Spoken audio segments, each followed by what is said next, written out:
graduated from Rowan University in the spring of 2022 with a sports communication and media degree.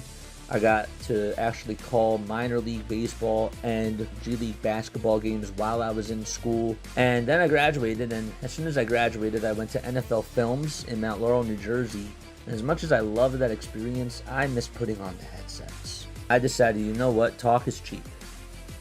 I have a laptop that's in my house, and so 21 months later, here we are, still on YouTube, calling games and building an incredible, loving community on here with the people that I call my Philly freaks with a capital P and a capital H. We go live for every single Phillies, Sixers, and Eagles game, and we do it like old school radio play-by-play style. I'm Jason Joseph, and this is Play-by-Play with JJ. I showed a swung on barrel out to right field. Bye-bye baseball. That baby is long gone. What is up, ladies and gentlemen? How you doing? Oh, what is going on? All right, let me change my audio levels just a little bit. I didn't realize that the audio levels were going to be so low. So bear with me for 1 second. There we go. That's better. All right, good. Good stuff. All right. Hopefully y'all are doing well. Hopefully you guys are having yourselves a very, very fantastic day. So here's what needs to be said. Okay. Ladies and gentlemen, the Philadelphia 76ers 2024-2025 season starts today. It starts today, folks. Let's go. Let's go. All right. It's about time. It's about time that the big fella is back. I don't know what to expect tonight. I expect that there's going to be rust. I also think that he's going to have to try to get into rhythm with PG, and that's going to take a little bit of time too. So I don't know if I'm expecting a win tonight per se, but the regular season starts today. We finally got through. We went 2-7. It got ugly. It did not look smooth at all whatsoever. They're still missing Tyrese Maxey. But you know what? I'm looking at these standings, man. And I know that it's like really early still in the regular season. You know, the Cavs are 12-0. But third and fourth place, man, like we're like 1.5 games behind the Pacers for third place. Again, I know that it's early, but we can make noise. We can. We can absolutely make noise, and it starts today. I want a dub today. I want a W against the team that knocked us out in the first round, which still should have been a second-round opponent. But I want revenge against that team. And what I'm going to be looking for today is I need to see rebounding. I need to see tone setting. And I also need to see competitiveness. This is what I signed up for. Again, happy that he's back today. I'm not expecting it to be so smooth for Joel, but I do think that he goes out there, gets you 25 points. He gets you 11 rebounds and also 5 assists. I'd like to see him rebound the ball a lot, though, but 11 rebounds is probably what I expect and 25 points. But I am so happy that he's back. What's going on, chat? Let me know how you're doing down below. What's up, Katie? What's up, Asia? What's going on, everybody? How you all doing? Who else is excited that the big fella's back today? Let's go. Who else is excited? Why does the season start today? If you were undefeated, would you feel that way? Loser talk at its finest. Well, the season starts today just because the big fella's back. And guess what? You're going to have to rely on the big fella. And that's just how it is, man. That is literally how it goes. I understand that you hate both teams. But the regular season starts today because guess what? None of this stuff is implemented without the big fella. So you're not winning anything without Joel Embiid. And now there's stuff that we can take away from this. Obviously, we didn't like how things started, okay? We didn't like how things started at all whatsoever, and that's what happens when you're missing a big piece. But when you're not playing with 60% of your team, then guess what? You're not going to go anywhere. So that's why I say that the season starts today, because this is what I signed up for. So that's why I say that. All right. What's going on, everybody? How's everybody doing? How do you guys feel about the return of Hans? The return of Hans. Please let me know down below how you feel about the return of Joel Hans Embiid. On a scale of 1 to 10, let's get a temperature check on here. 1 feeling I'm not so happy, and 10 feeling I'm ecstatic. What's up, Grace? Grace is also here. Shout out to Grace, man. Shout out to Grace. Shout out to all the mods on here. Again, appreciate each and every one of you for being on here.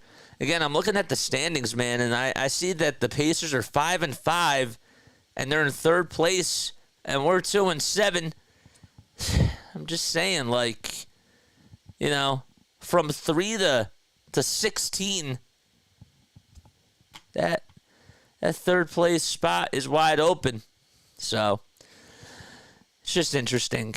It really is interesting to me, for sure. My biggest thing tonight, besides seeing the big guy out there, which that is a plus, I am hoping that we get a lot of minutes from Jared McCain, because that guy has deserved a lot of minutes in the rotation, even when Tyrese Maxey comes back. Ideally, I want him to be starting, but if he is giving you 25 to 30 minutes a night over these next couple of games and just seeing what he continues to do, I think that that's what they have to do. Gershon, I also need to see him play more minutes as well in the rotation. I need to see both of those guys playing, man. I really do. They've been able to provide such a spark, and while they aren't Joel Embiid, they can really thrive with Joel in the game. So that's the way that I look at it in regards to that. Let me turn on Twitter real quick. My notifications for Twitter are off. But yeah, all right. What's going on, everybody? Extremely excited. Extremely excited. On a scale of 1 to 10, Grace has a 10, a 10, a 10, and a 10. Let's go, baby. 9 and feeling fine, says Scott. Backup Save Gaming says I'm on an 8 on a scale of 1 to 10. Do we think that Joel Embiid can... Actually, that was a really bad question.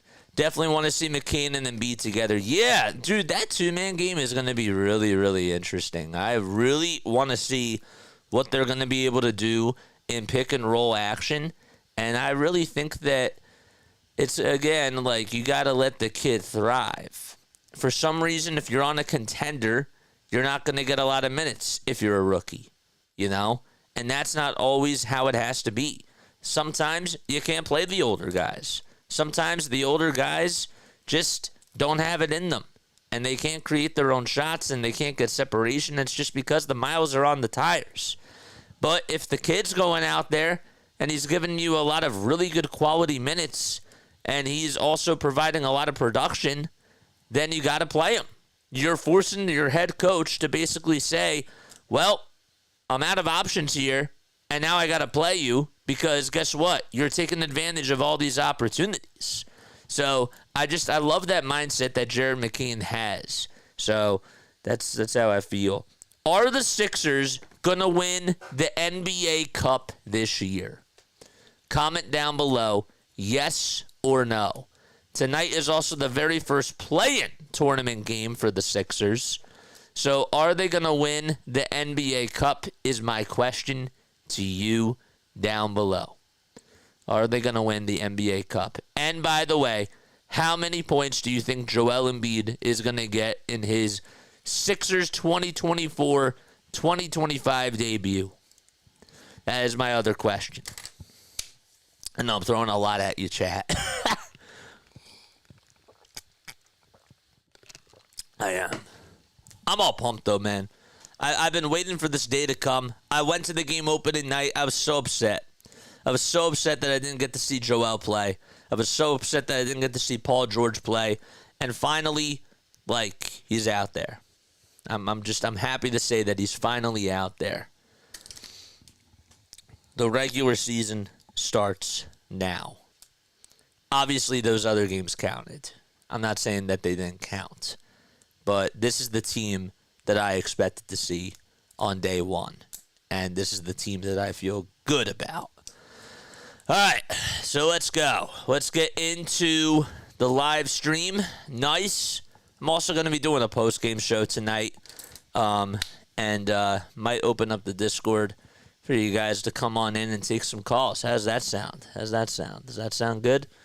I think that we should do that. I think we should start bringing those back. So, all right, Sixers are 2-7, taking on the New York Knicks, who are 4-5, playing, of course, at the Wells Fargo Center in Philadelphia, Pennsylvania. I'm Jason Joseph. I go by JJ. Don't forget to like. Don't forget to subscribe. And hit those notification bell icons, too, and that way you'll know when I go live or if I upload, which I tend to do both. All right. So let's open up Word. Let's make sure that we have our links. Memberships, man. Where are my members at? Where are my members? Where are my memberships at? Please let me know down below. If you guys want to become a member, if you want to get some really, really cool emojis, if you want to get a 76ers, a Joel Embiid emoji, man, all you got to do is click on this link that I'm posting right now. It's $2.99 a month, and all supports, of course, go on over to this channel, and they are much appreciated. It's $2.99 a month. We got our Sixers emotes back. There's Joel Embiid giving hugs and high fives to all his teammates, including Jared McCain and Andre Drummond. There's Karl Anthony Towns. That's going to be the guy that he's going to be going up against. Towns has 3 straight games with 30 or more points, which ties his longest streak of his career. He's also allowed a lot of points in the paint, too, and that's been a part of the story for just how he's been doing for the New York Knicks, giving you a lot of really good production offensively, just not so good defensively. Brunson, Bridges, Hart, Anunoby, and Towns are the starting 5 for the New York Knicks, who are in their white and orange uniforms. And the Sixers, they have Lowry, Oubre, George, Martin, and Embiid. And those are your starting 5 for the Philadelphia 76ers. Not really surprised, but I'm just hoping that we see a lot of good play off the bench. Embiid's going to be tipping it up against Karl Anthony Towns, and Anthony Towns tips it, and it goes into the Sixers' way.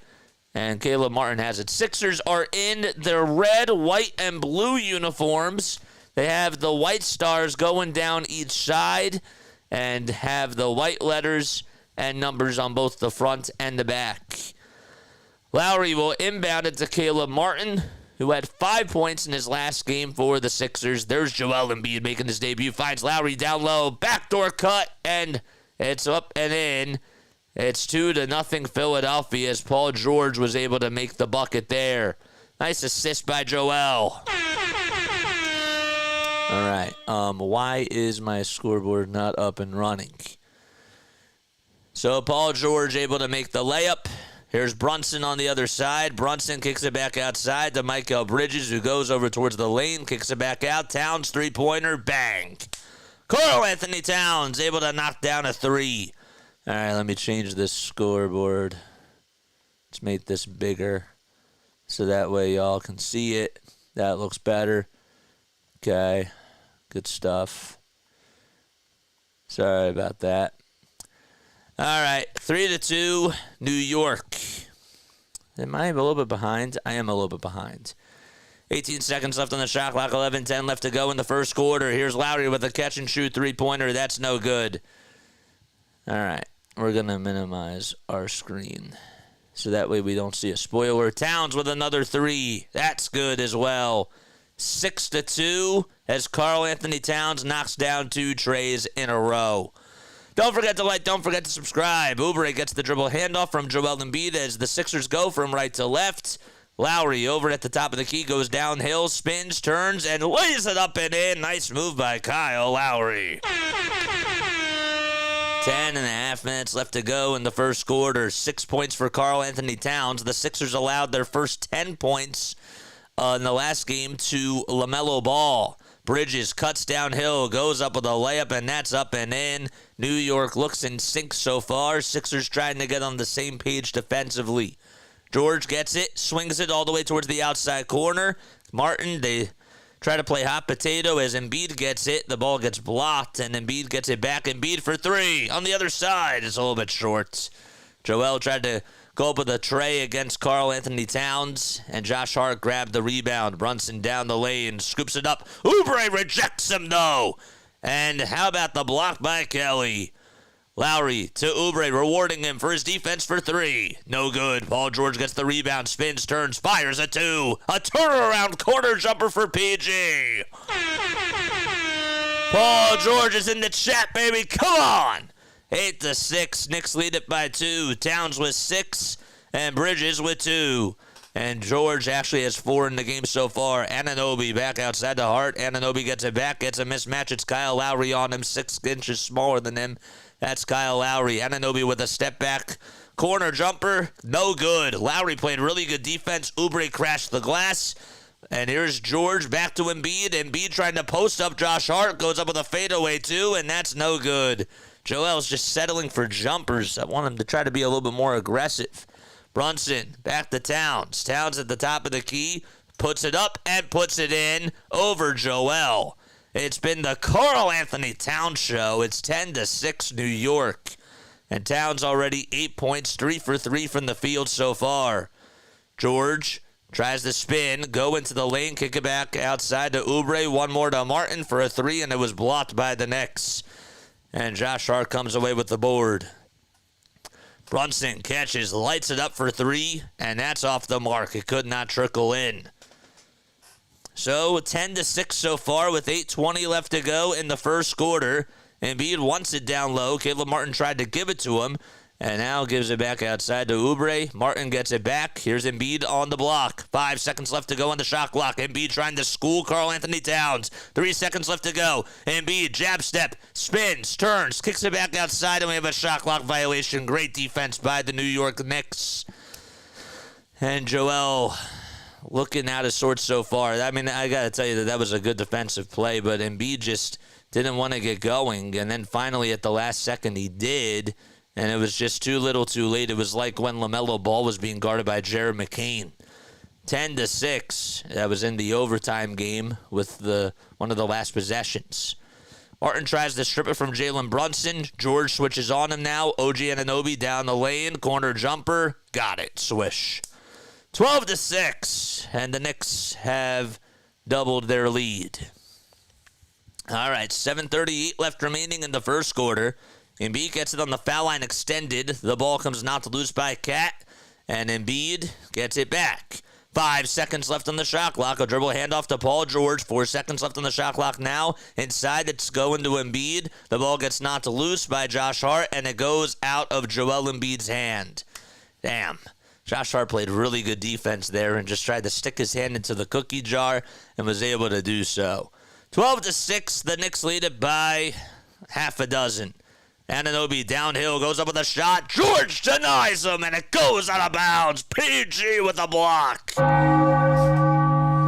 Wow, what a nice play by Paul George. Anunoby had the mismatch, and he tried to school Kyle Lowry, and George knocked it out of his hands. And Joel's going to go on over to the bench with 7:10 left to go in the first quarter. And Andre Drummond's going to come back in for the Sixers. Bridges gets it over on the near corner. George deflects the pass, though. It goes into Josh Hart's hands. Drummond deflects it this time. George gets the steal. George leading the fast break on the other side. Goes up with a lot of contact. He's fouled. He'll head on over to the charity stripe for 2 free throws. And we have a timeout called by Tibbs with 6:56 left to go in the first quarter. 12-6. New York leads it by 6 so far. All right. Marshawn says feels like we're going to get blown out. I don't feel that at all. I mean, the only thing that really disappointed me from that was that Embiid was settling for jumpers, and I know that it takes a little bit of time to get your conditioning back.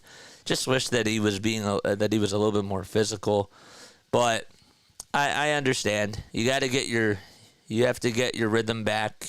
And it usually takes him a little bit of time for him to do so. That's just how it goes. So, I don't know. We'll see how it goes. But just happy he's back out there.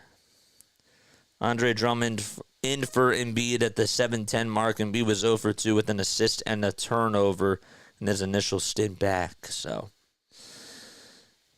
Embiid is looking rusty. He is. He's looking rusty. They're trying to implement him into the offense, and that's what I expected, man. That is what I expected. Hope's here. What's going on, Hope? How you doing? Thank you so much for stopping by. JJ, long time no see. Let's go 76ers. Yeah, man. Let's go. Let's go, man. Joel is out of sorts, but give him time. He will be back. Yeah, I agree. I agree with that. This is everything that I expected so far. I thought that he was going to be rusty. Again, I don't expect them to win today.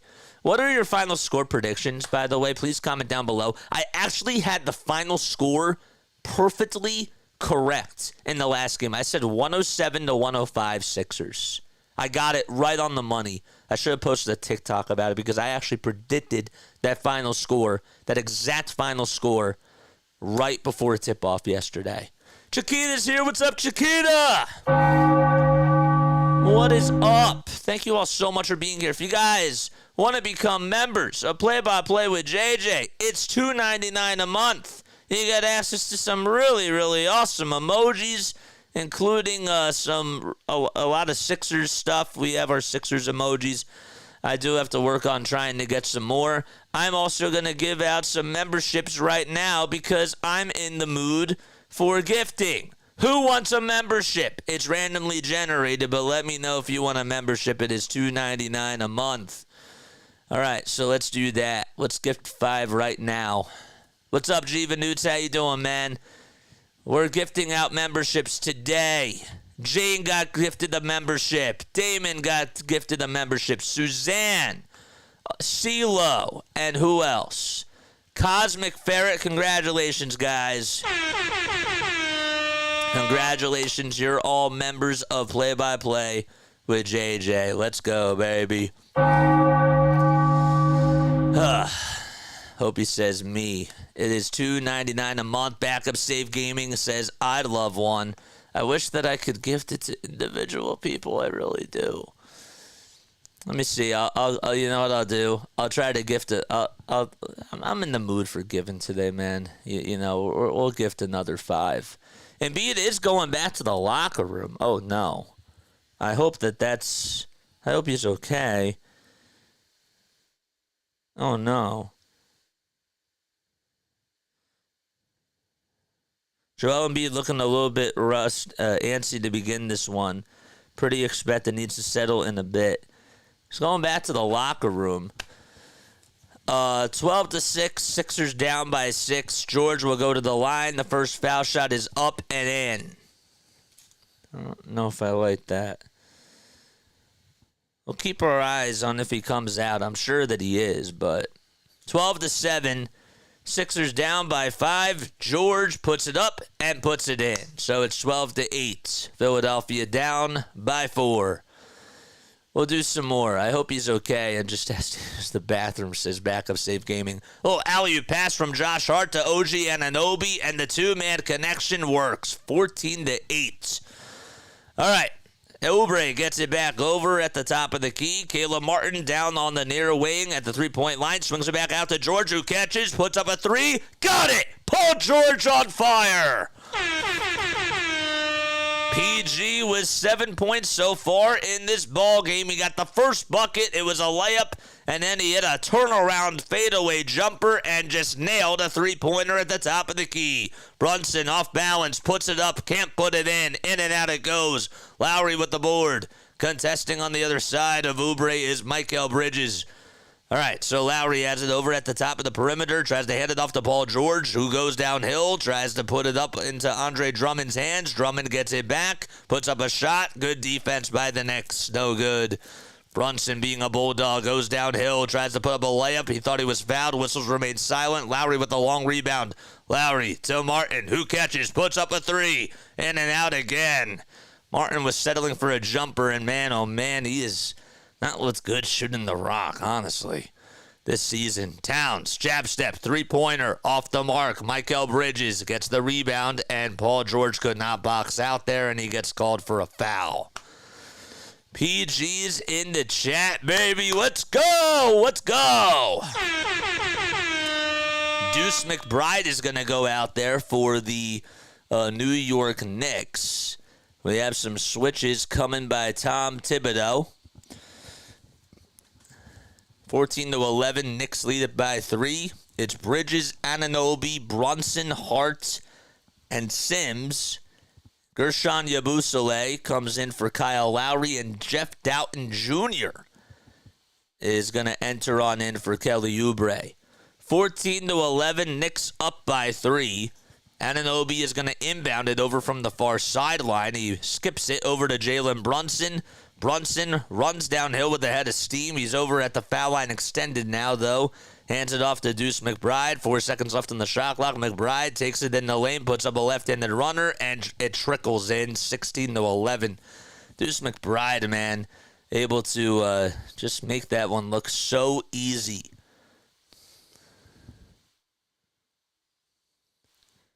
All right, so 16-11. The Knicks end up coming up with a jumper. Yabusele comes up with a jumper there, but he misses it. Brunson downhill to OG Anunoby, and Anunoby slams it home for 2. Man, so it's 18-11. Man, this thing is so far behind today. I don't know why. 4:40 left to go in the first quarter. Doughton now controlling the ball for Philadelphia. Crosses over towards the logo. Gets a screen set by Drummond. Pick and roll action. Drummond rolls down the lane, and left-handed layup is good. Underhanded finish by Andre Drummond.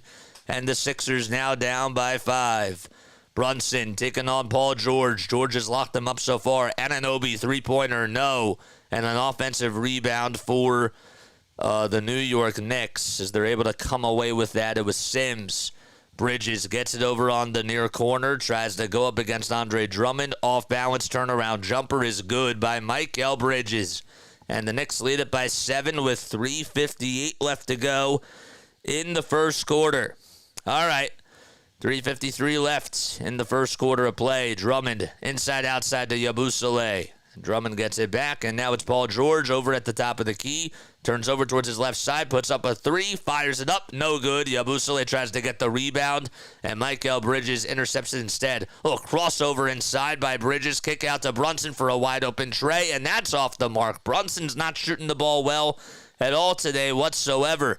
That was a good play, too, by Mikal Bridges. George, step back, fadeaway, corner jumper, swish. 20-15, Philadelphia down by 5, and Paul George has scored half of their points, more than half so far, 10 for him to be exact in this game. 20-15, and there's a ball that's stolen by Doughton. Here comes Martin downhill, and they'll have to try to take it back outside. Martin did not get a wide-open lane, so they're just going to reset it instead. George lobs it inside to Yabusele. Guerschon tries to throw it to Doughton. He should have just taken it himself, and Deuce McBride gets the interception. Bridges goes up for 2. No. The follow-through by Sims. Yes. Sixers are losing this rebounding battle so far. That's really been the Achilles heel for them. Joel Embiid is back out there on the bench with 2.5 minutes left to go in the first quarter. Paul George gets a screen picked by Andre Drummond, who goes downhill. Drummond kicks it out to Martin, and Martin gets it back from Yabusele. Yabusele goes downhill, goes up for a 2. It's blocked, and it bounces into the hands of Andre Drummond, but a shot clock violation called, thanks to the Knicks defense once again. I got to tell you that the Sixers are looking really passive ever since that bucket by Paul George, and we do have a timeout called with 2:16 left to go in the first quarter. The on-screen scoreboards are tipping the play. Yeah, there's nothing I can do about that, man. There's nothing I can do about it. But yeah, 22-15 is the score so far. There's nothing I can do. I don't know. Even if I watched it, even if I had NBA Game Time, there's just nothing I'd be able to do because I don't know if it's just the area that we're in that's like a little bit slower compared to others. I have no clue. No clue what it is. Let me turn it off and then turn it back on. See if that helps. I don't think so. All right, Sixers down by 7. All right, yes, Joel is back. How are we feeling so far, man? On a scale of 1 to 10, how's this first quarter going? Not really. I'm indifferent about it.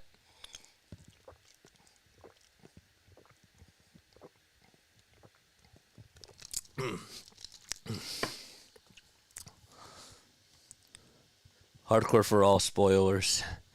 Yeah, there's nothing I can do about it, man. If somebody wants to work a scoreboard for me, you guys can do that. But I can't do anything about it. Is the game also on? I guess that when the games are on TNT, there's no NBC Sports Philadelphia's off. So that's interesting. Have a good night, Jeeva Newts. Thanks so much for coming on here, for stopping by, man. Appreciate it. You know, maybe let's use Google. I think that'll be better. Let's try Google. Let's try Google to see if that helps. But I know that it's not going to help the bottom score. But let's just try it. Google, there's usually a delay. So we could do that. Let's try it. All right. If you guys want to become members, they're $2.99 a month, man.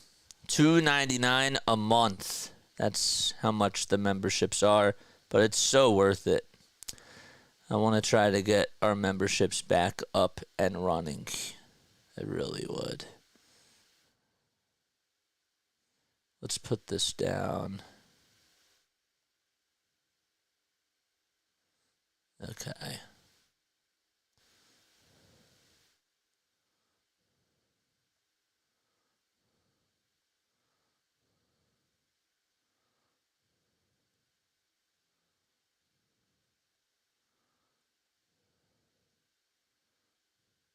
I guess we could just do it like this. We don't necessarily have to show the score. We could just put the score up like that. Okay. I think that's a little bit better. Don't forget to like, don't forget to subscribe, and hit those bell icons, man.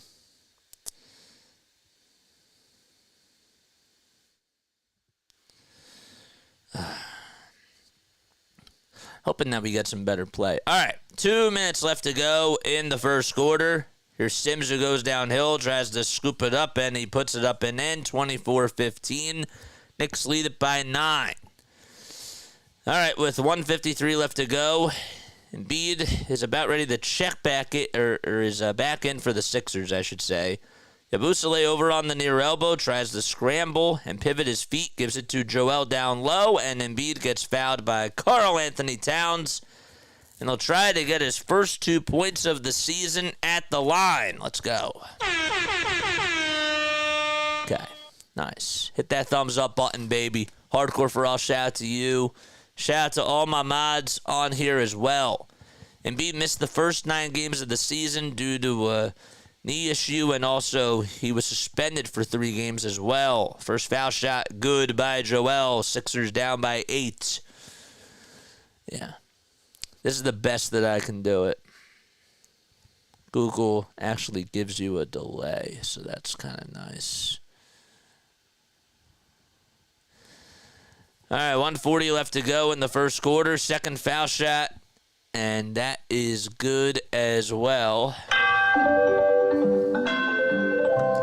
Excellent. 24-17 with 1:90 left to go. Sixers get the ball back. Off of a bad shot by the Knicks. Yabusele for a 3 on the other side. Got it! Gershon got it. Let's go. There's Tyrese Maxey in his suit and in his glasses as well. 24-20. Philadelphia down by 4. McBride with a tray. Nothing but net. 27-20. It's like, Gershon, you answered with a 3. Let me answer right back with a 3 of my own.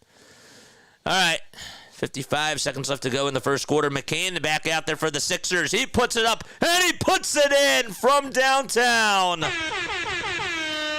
Jared McCain out there for Philadelphia, and so far providing another impact. McBride downhill. They scoop it around the timeline. Here's a 3-pointer for the Knicks. That's way off the mark. Yabusele gets the rebound. How about when Gershon and McCain coming on in, already making an impact? Oubre spins, turns, and tries to lay it up and in. Can't do so. 26 seconds to go in the first quarter. This is why they both should be starting. I've been saying that for a while. 19 seconds left to go in the first quarter. 13 on the shot clock. And McBride being locked down by Kelly Oubre, but we have a whistle called. Jared McCain, man. The guy who has balls of steel. Let's go. 13.9 seconds left to go in the opening quarter for the Sixers, and Jalen Brunson is going to step back in for the New York Knicks. We got 27 people on here watching. Don't forget to like. Don't forget to subscribe as well. We're going to be doing a post-game show tonight. We're going to be bringing back the post-game shows. I'm excited about that, so that'll be really cool. And then Obi will get the inbound. Brunson gets the handoff, and now Caleb Martin is guarding him. 5 seconds left on the game clock. Brunson kicks it out. It's stolen, though, by Martin. Martin's going to try to solo it. He got it. 27-25 as Martin dunks it with exactly 2 seconds to go in quarter number 1. Anthony Towns will inbound it to McBride. McBride with a 3-quarters court shot. It's up, and he airballs it, and the Sixers down by 2, but they end the quarter with an 8-2 run, really a 10-2 run, and the Sixers are back in business, man. Let's go. Let's go as we go into quarter number 2. Yeah, yeah, Nick. I wonder why McCain and Yabusele come on in and they just make an impact, and why they're not in the starting lineup again. I'm just saying, man. I'm just saying. It seems simple to me that you got to play them. I'm going to keep banging that drum, man. Put them both out there. Nice close at the end. Yep. I mean, I give them credit for making the adjustment, but at this point, they both just should be starting.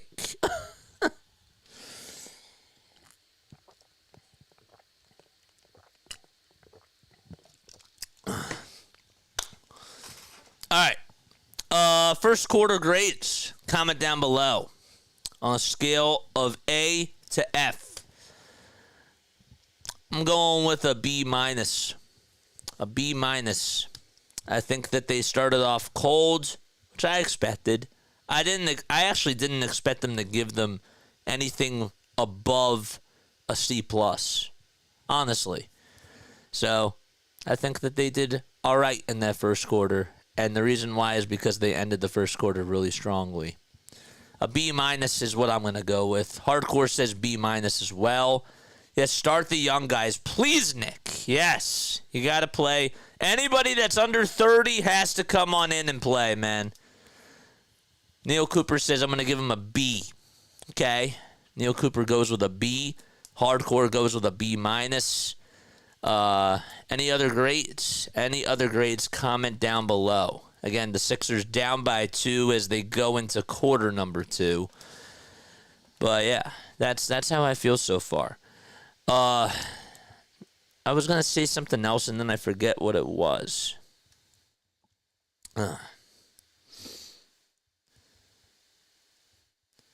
Oh yeah, I saw. Or where was it? Embiid against the Knicks is averaging 25.5 points per game with 10.7 rebounds and 2.9 assists in 19 games. Yeah, the first time he played against them in 2017, he only played 27 minutes, but he had 21 and 14.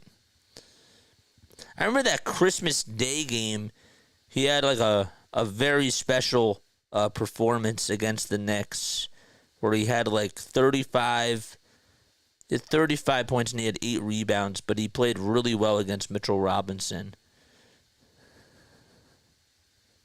Something crazy like that. What was it? It was 35 and 8. All right. How about Karl Anthony Towns? Under 36 3-pointers made last season, which was 4th most amongst centers. All right.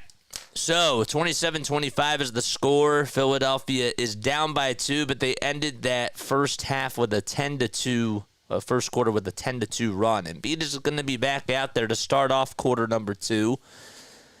And Karl Anthony Towns, his opponent. Towns today, 10 points, 2 for 3 from downtown, 4 for 5 from the field, and 3 rebounds in this game so far. Deuce McBride still out there for the Knicks, says he'll start things off with going from left to right. Here we go, downhill, and kicking it back out to Anunoby. And Anunoby tries to give it up, and Campaign goes up for a 2. Former Sixer Campaign, no good. Sixers can't hold on to the rebound. Anunoby three-pointer, that's off the mark too. Karl Anthony Towns just literally grabbed a board in front of Embiid, and the Knicks are able to get a dunk out of it from OG. The Sixers just gave up 2 offensive rebounds there, and Embiid has to be better in that regard. Doughton back to Yabusele, and a kick out to McCain, who's over on the far wing. Yabusele gets it back. Doughton Jr. wide open three-pointer off the mark, and it hits the back of the rim. So we've only played 1 minute in the second quarter so far. Campaign has it. It's Campaign, Deuce McBride, Karl Anthony Towns, and Sims out there as well. We have a layup that's no good for the New York Knicks. Doughton, McCain, Martin, Embiid, and Yabusele out there for the Sixers. McCain gets the ball not to loose, and we have a foul called on the floor. It's going to be on former 76er Campaign. See, I don't like looking at this now, but I guess I kind of have to. So, yeah, Anunoby, Towns, Brunson, Matt Ryan, and Deuce McBride. So McCain's going to go to the foul line. He drains the first foul shot. Very good shooter, Jared McCain, as well. First-round draft pick for the Philadelphia 76ers this season. McCain's been playing really, really good basketball. Had 22 of his 27 points in that second half of the game 2 nights ago. And the second foul shot, that's good too. Excellent. So McCain puts the Sixers down by 2. Hart with the dribble handoff to Matt Ryan. Campaign from the bench goes up with a three-pointer over Embiid. Got it. 32-27, man. Come on. Joel will fake the dribble handoff to McCain. McCain gets it back, though. Gets some space. Puts up a tray. No. Yabusele offensive rebound. Gives the Sixers life. Embiid back outside to Yabusele. Three-pointer from the near corner. No. Embiid gets the offensive rebound, though, again. Puts it up. Gets his own miss. And we have a foul called. Or a turnover on Joel Embiid. Was that an up and under? Or is that that was an offensive foul, was it? I don't know. It was a turnover, though, by Joel. 32-27 with 10:05 left to go in the second quarter. McCain, only 20 years old, born in Sacramento, California. He's 6 feet 3 inches tall and went to Duke. We have a bucket made over on the other side by Karl Anthony Towns as he takes Joel Embiid to school. 34-27 and a dozen points for Cat so far. Doughton dribbles down the lane, left-handed layup. It trickles out, and Anthony Towns grabs his miss. Josh Hart over to Deuce McBride. Embiid guarding him over on the perimeter. McBride tries to get a step over Embiid, and Embiid denies him. The pass goes back outside, though, to Yabusele, to the three-point shot by Matt Ryan. No. Yabusele back outside to Jeff Doughton Jr. for three. Off the mark again. Sixers are settling for bad shots. Payne puts it up and can't put it in for the New York Knicks, and Yabusele comes up with another rebound. I like this little lineup out there for the Sixers, but I still think you need Paul George out there. Yabusele over on the near wing, and the Sixers' offense stagnant so far. Embiid goes downhill, and we have a whistle called against Campaign, and Embiid gets blitzed and fouled. We're hot, and then we're cold. We're Katy Perry, man. Joel's going to go on over to the line. Oh, man. So the big fella back out there for the Sixers. The guy is a 7-time NBA All-Star. 4-time All-NBA second-team player as well. 3-time NBA All-Defensive second team. He won an MVP back in 2023. And he's been with the Sixers since 2014. Hard to believe that he's been with the Sixers for, this is now his 10th season, man. First foul shot by Joel. He puts it up and he puts it in. Just 3 points for him on the game so far. He's 30 years old. He'll turn 31 in March. March 16th, that is his birthday. 7 feet tall, 280 pounds. That's what he's listed as. And, of course, he was a Kansas Jayhawk and was the 3rd overall pick of the 2014 draft. Second foul shot, good. Excellent. McBride takes it to the cup, rattles it up and in. Deuce McBride again, just having his way. It's so easy for him to just operate out there on the offensive side. Oubre gets the dribble handoff from Joel Embiid. Embiid sets a screen for him. Oubre goes downhill, puts it up, and he puts it in. And one. Karl Anthony Towns gets called for a foul, and Oubre's going to go to the charity stripe for a three-point opportunity. Okay.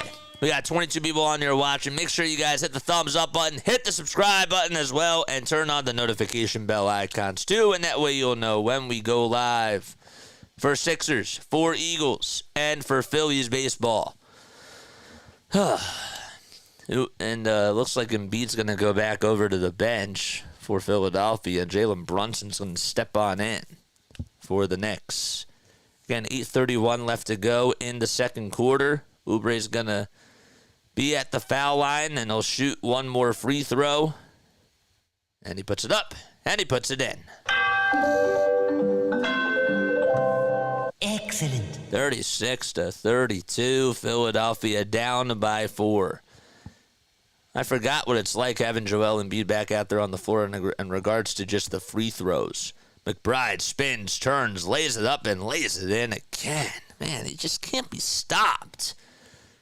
Sixers are putting bodies on him now, but McBride now with 9 points coming off the bench. A lot of them have just been layups, and with the way that he's able to put the ball on the floor has been really helpful. McBride, though, deflects a pass from Oubre, stolen by Matt Ryan, who goes downhill. Oubre gets called for a block, or actually they call it a goaltending, and I don't know about that. Oubre's being very verbal out there, and the Sixers are going to try to challenge this. And I think that they should, honestly. Ryan went up with a shot, and Oubre easily rejected him. I mean, did it go over the basket? I don't think so. Sixers are going to challenge it. They're going to challenge the goaltending call. With 7:58 left to go, that's not a goaltend. Sixers are 9 for 9 from the charity stripe so far today. That's a terrible goaltending call. That's Kyle Nubik says that it's embarrassing. Yep, that was easily a block. Didn't even hit the back of the backboard. Nothing. Come on, man. These refs are.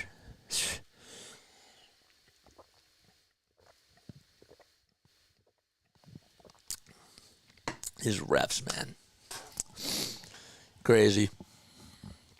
Absolutely wild so far. So Anunoby has 6. Towns has 10. Brunson still has yet to put up a point. Oh, I gotta refresh this. Sorry. Deuce McBride has 9 coming off the bench. Matt Ryan is 2. And Jericho Sims is 2 as well. Oubre is 3. Drummond is 2 and 2. McCain is 5. And Yabusele is 3. Hit that thumbs up button, man. And hit the subscribe button as well. We go live for Sixers, for Phillies, and for Eagles.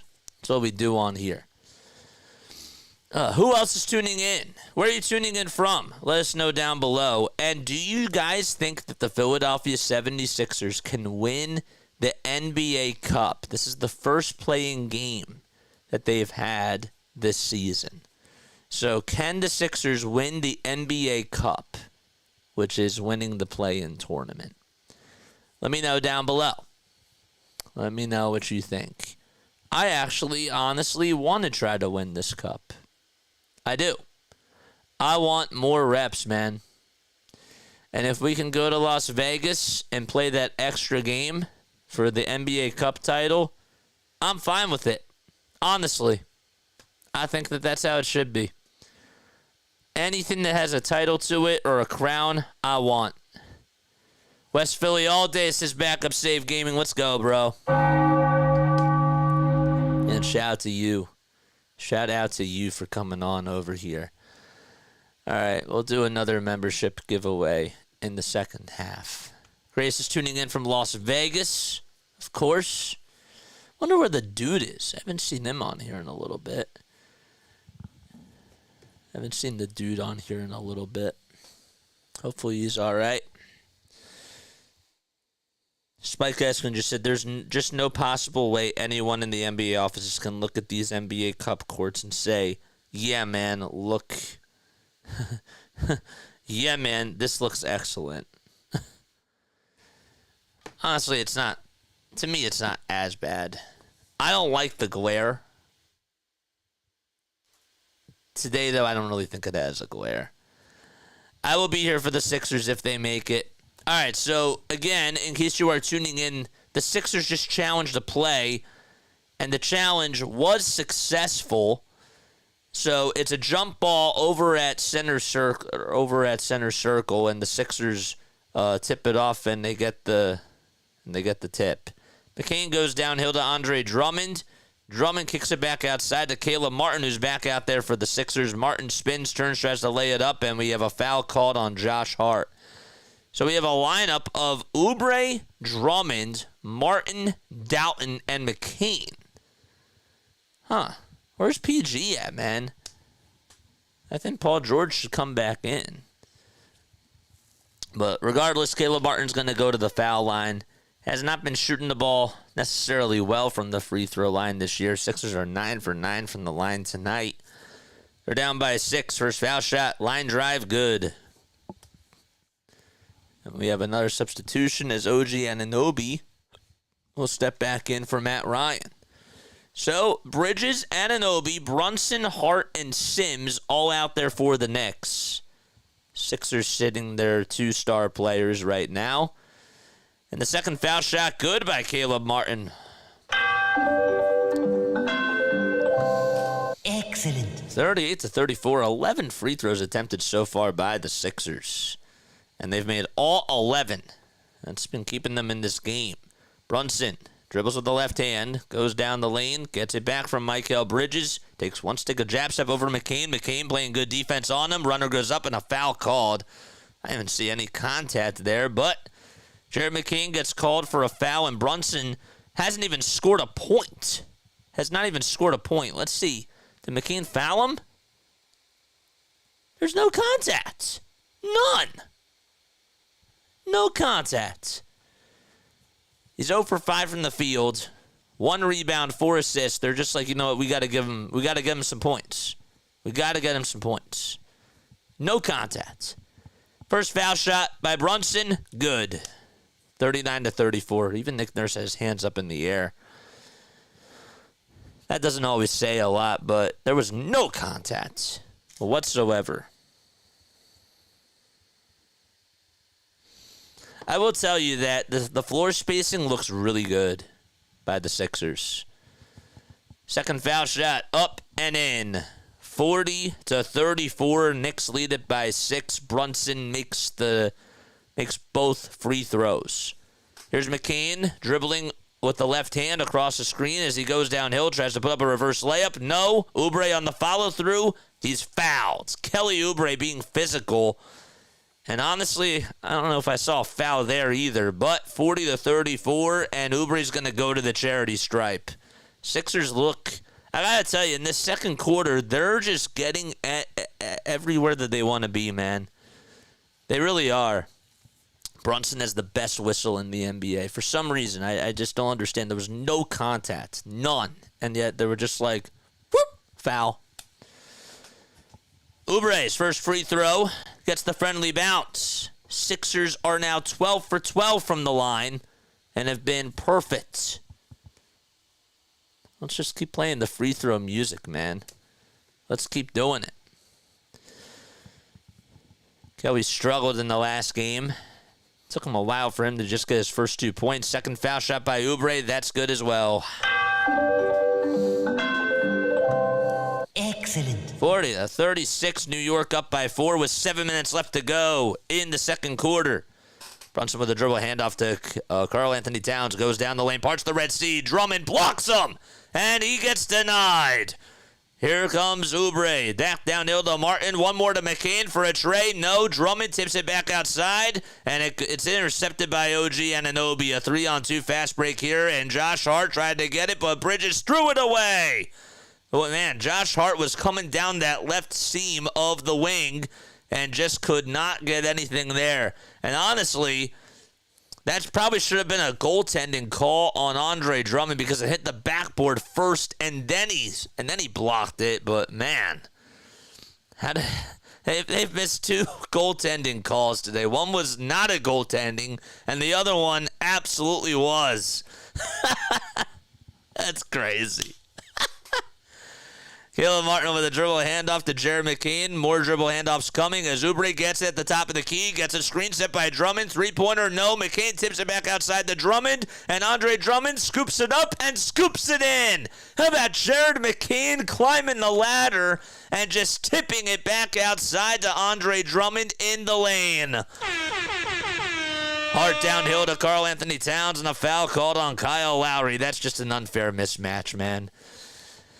And we'll have some free throws coming up. 6:10 left to go in the second quarter. And Paul George finally will step back in. Jared McCain is going to take a little breather as he gets a much-deserved rest. They said that was not in the act of shooting. I'm surprised about that, too. So Brunson has it over at the top of the key. The ball gets stripped, though, and stolen by Paul George, who saves it. George tries to throw it. That's intercepted by Mikal Bridges. Why can't you just take it yourself, man? Bridges, handoff again to Towns. Mikal wants some space, gets a screen by Towns. He's over on the near corner, has to throw it away to Brunson. One more to Hart, who goes over towards the foul line, and he's fouled. With 5:40 left to go, there were 8 seconds left on the shot clock. 22 people on here watching. Make sure you guys like and make sure you guys subscribe as well. And also give Kyle Lowry some credit on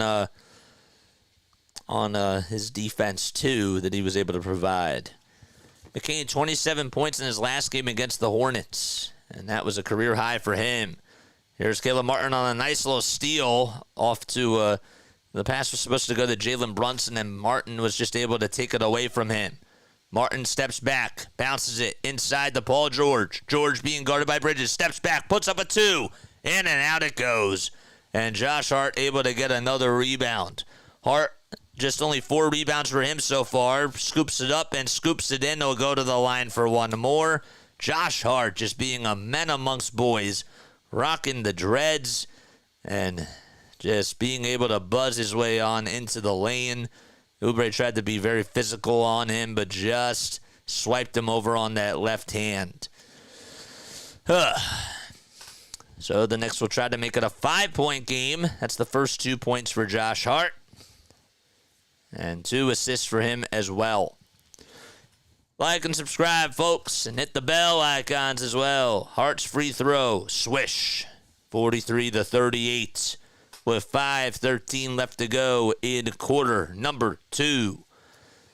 Sixers have used 2 timeouts. The Knicks have only used 1. George gets it over on the far side. He goes down the lane, kicks it back outside to Oubre over on the near corner. Back out over towards the top of the key is Lowry. Now it's Paul George again. 8 seconds left on the shot clock. George wants to scramble. He puts up a 3-point shot. It's up, and he banks it in. The banks are closed, but Paul George got it. That was incredible defense, and Paul George able to get a friendly bounce. 14 points for PG. Hart's 3-pointer. That's no good. He was left wide open. Andre Drummond rebound. Caleb Martin over on the other side. He puts up a shot, but he gets called for an offensive foul as Brunson gets his feet set. Man, how about the PG 3? He was contested by OG Anunoby and didn't get any sort of breathing room and just banked it in off the glass from way downtown. Man, that was awesome. That was really cool. 4 minutes and 33 seconds left to go in the first half. 43-41, Sixers call for time. So Caleb Martin gets called for an offensive foul. I don't know if the Sixers are going to challenge this too, but regardless, it is a timeout called. Man, PG's having a good game, man. He's playing really well. 14 points, 3 rebounds. Doesn't have any assists, but he's looking pretty good out there. No Joel Embiid. Embiid started off the second quarter, but he has not come back in since the beginning markers. So, what a game.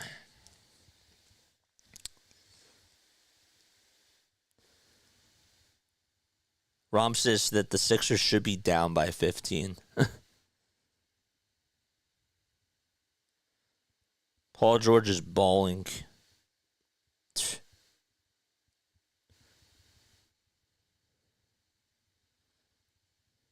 Crazy.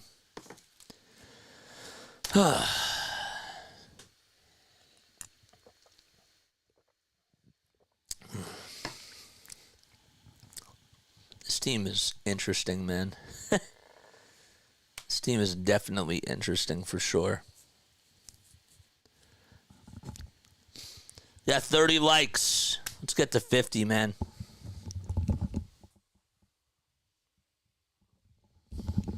Oh, I just realized we don't even have the fan on. So how's everybody's night going? Please let me know down below how everybody is doing. Again, if you were just tuning in for the very first time, my name is Jason Joseph. I go by JJ on here. We do play-by-play for Phillies, Eagles, and Sixers games, and we have a lot of fun. We really do. It's a very good time. If you enjoy the Philly sports, I encourage you all to hit the thumbs up button. If you guys really want to tune into like some really awesome play-by-play, that's what we do on here, man. Hardcore for All says, I want to take a second to say the Cowboys suck. I want to take a second and give a little eulogy to the Dallas Cowboys and how the downfall, and just say how the downfall actually started right before Thanksgiving. So, condolences to Dallas, condolences to Trey Lance and to Cooper Rush. Micah Parsons wants to be an Eagle, and that's the end of that. Condolences to Mike McCarthy. I think Mike McCarthy just got his job lost in that last game. So, yeah, prayers, moment of silence.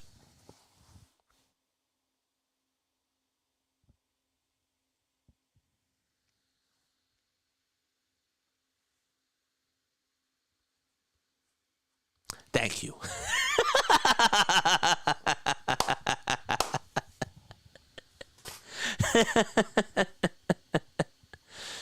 Dude, that moment of silence was perfect. be better next year, says Hardcore for All.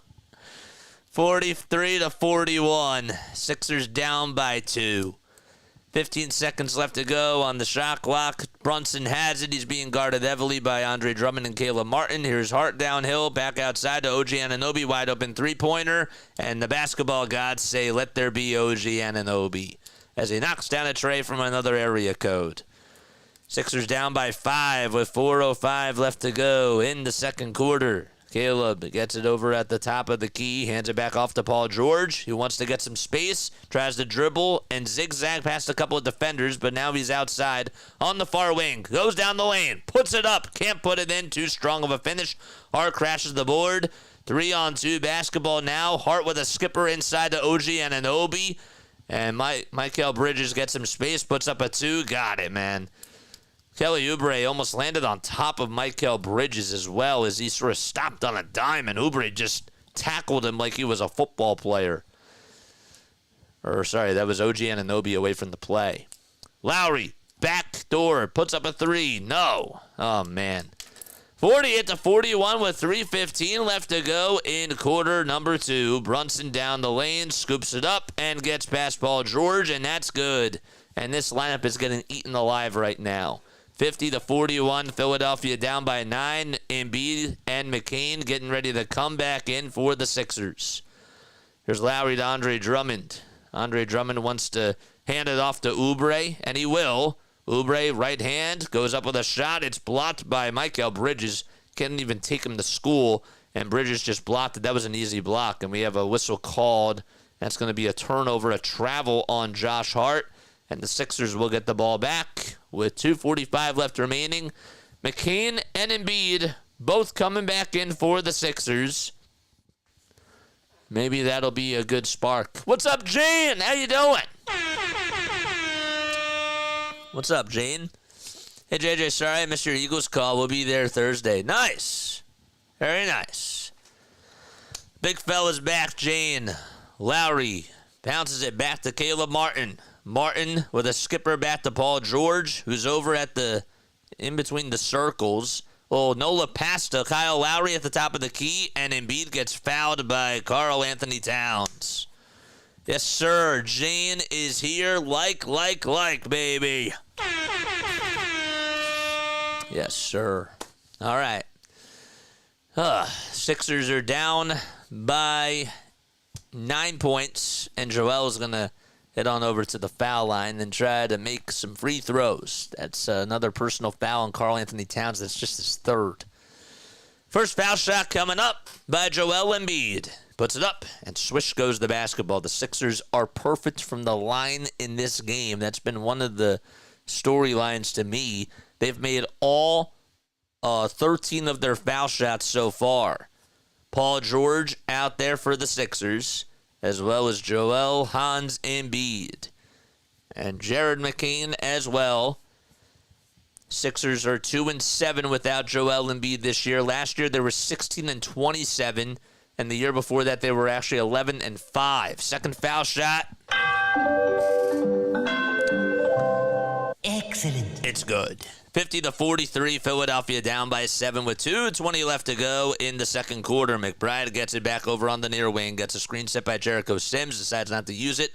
Hart to Bridges for 3, way off the mark, goes out of bounds, and it's going to be Knicks basketball. They're going to say that Caleb Martin touched it last over towards that, towards the outside of the lane. 2 minutes and 12 seconds left to go in the first half. 7 seconds left on the shot clock, though, as Brunson inbounds it to Deuce McBride. Wide open three-pointer. No good. George climbs the ladder. Gets the rebound. 2:05 left to go. Sixers trying to get into their set. George crosses over. Dribbles with the left hand down the lane. Goes up for a 2, and we have a foul called. That's going to go against the New York Knicks, I believe. And it looks like... it was on Jericho Sims, who just pretty much wrapped Embiid down and took him down like he had a football or something. And Embiid is going to go on over to the line because the Sixers are in the bonus. Sixers have Embiid, who's gotten all 6 of his points at the charity stripe. First foul shot by Joel. Nothing but net. I scared everybody out. Oh, no, says Jane. No, it's not you. We have a lot of people are doing the Sixers, man. How am I a member? I didn't sign up for it. I gifted memberships, baby! And you were on the generator. Second foul shot. Got it. Excellent. The Sixers have made all 16 of their free throws. Brunson outside. Gives it back to Josh Hart. A dribble handoff to Deuce McBride. 1:45 left to go. Sixers down by 5. Brunson tray. No good. Lowry gets the rebound. Jalen Brunson with just 4 points in this game. George, step back, three-pointer. Bang! Paul George on fire. He shoots it and makes it from the top of the key. Sixers down by 2. PG now has made 3 threes. He's 3 for 4, shooting the lights out from downtown. 1:15 left remaining in the second quarter. 5 on the shot clock. Here's Josh Hart going down the lane, being guarded by Lowry. Step back, Jay. Yes. Oh, man. With the shot clock expiring, Kyle Lowry played really good defense, and Josh Hart just better offense. Embiid hands it off to McCain. McCain goes down the lane, pulls up for a 2. Yes! Oh, yes, baby! Let's go!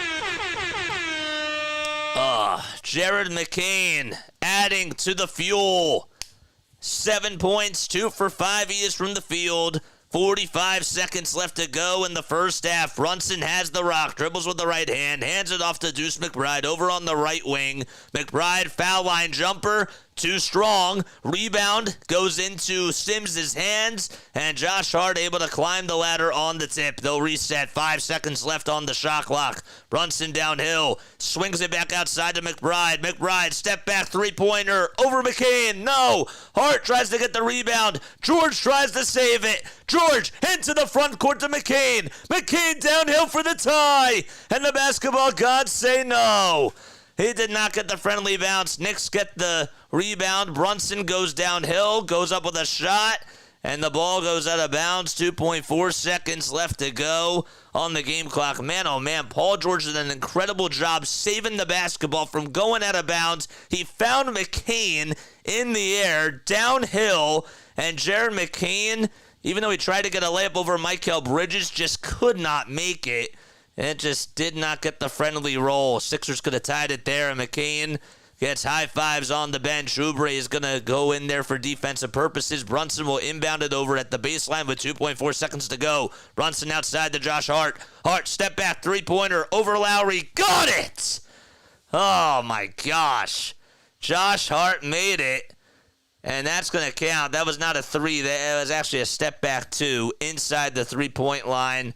But regardless, 54-50, and Josh Hart able to make 2 big buckets. He's been a Sixers killer, man. He just is. He's good. 54-50, and we go into halftime. Sixers down by 4. I got thoughts. I want to hear what you guys have to say as well. But what a ball game, man. Sixers, I was, yeah. They're down 54-50 at the half. Let me take a sip of water. All right. Guys, how well is Paul George playing? How well is Paul George playing? I think he's playing so well in this game. I think that this is his best half as a Sixer. He's knocking down the shots. He's getting some space as well. He's creating his own shot. Had a nice little turnaround step back J. That was really cool.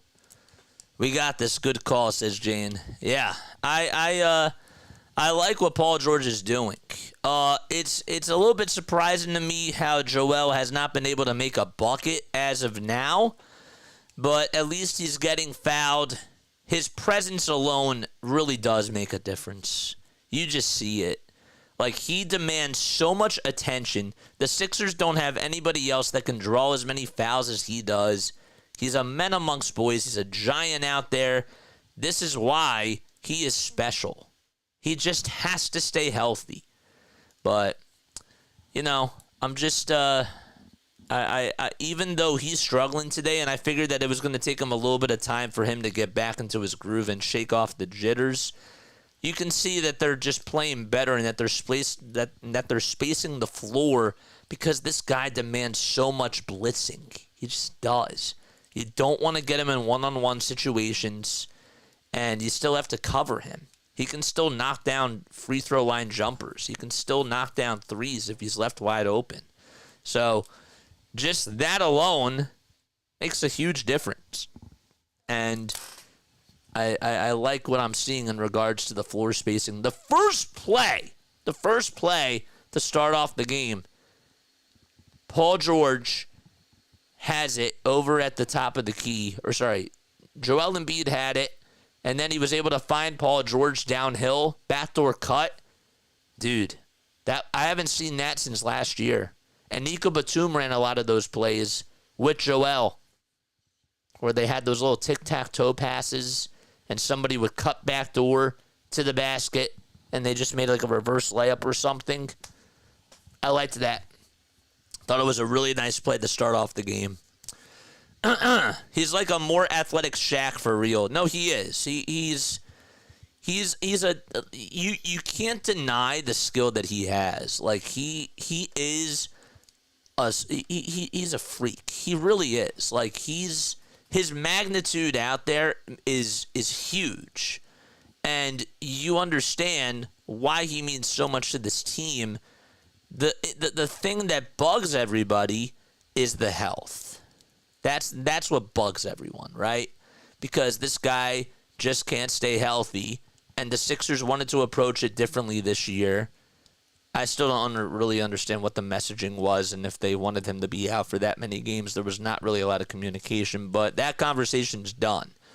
Okay, he's out there for the first game today, and I am like, well, this is why Joel Embiid is a superstar, even when he's not putting up a lot of shots right now.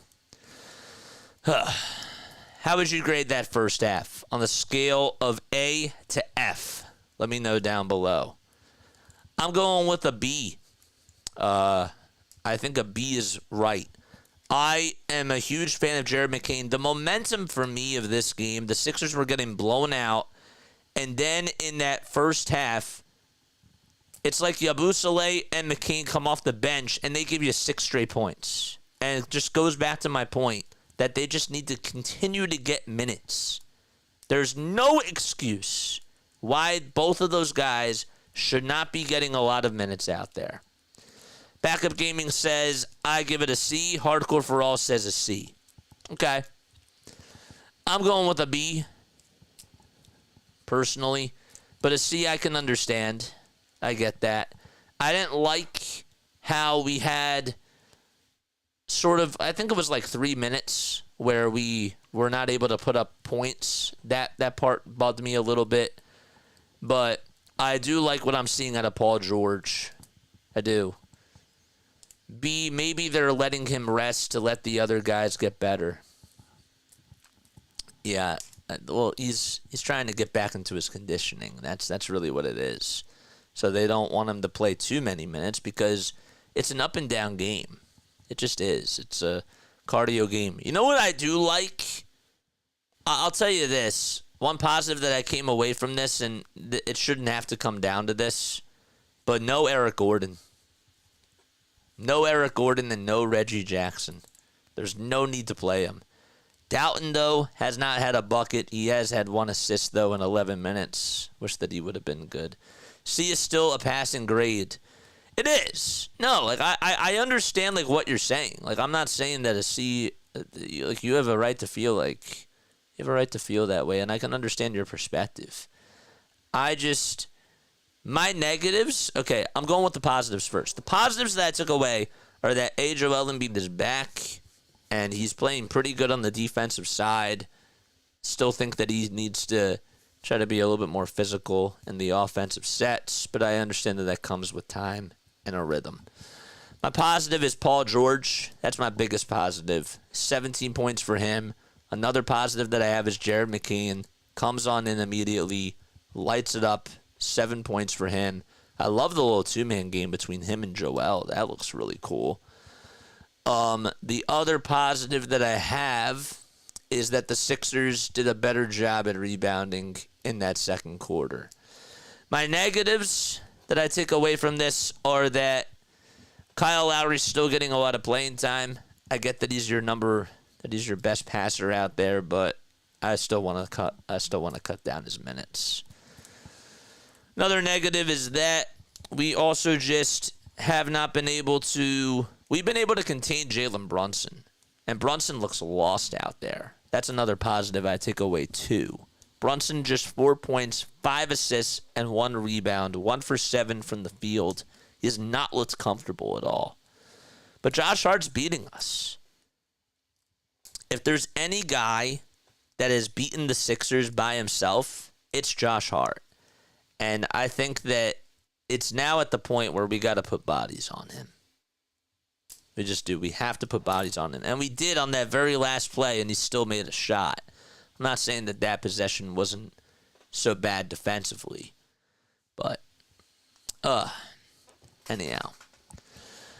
But those are my takeaways from the first half. Again, at the end of the game, I am going to go live for a post-game show. If you guys want to come on and give me your thoughts, we're going to try to go live for post-game shows after every single game now, too.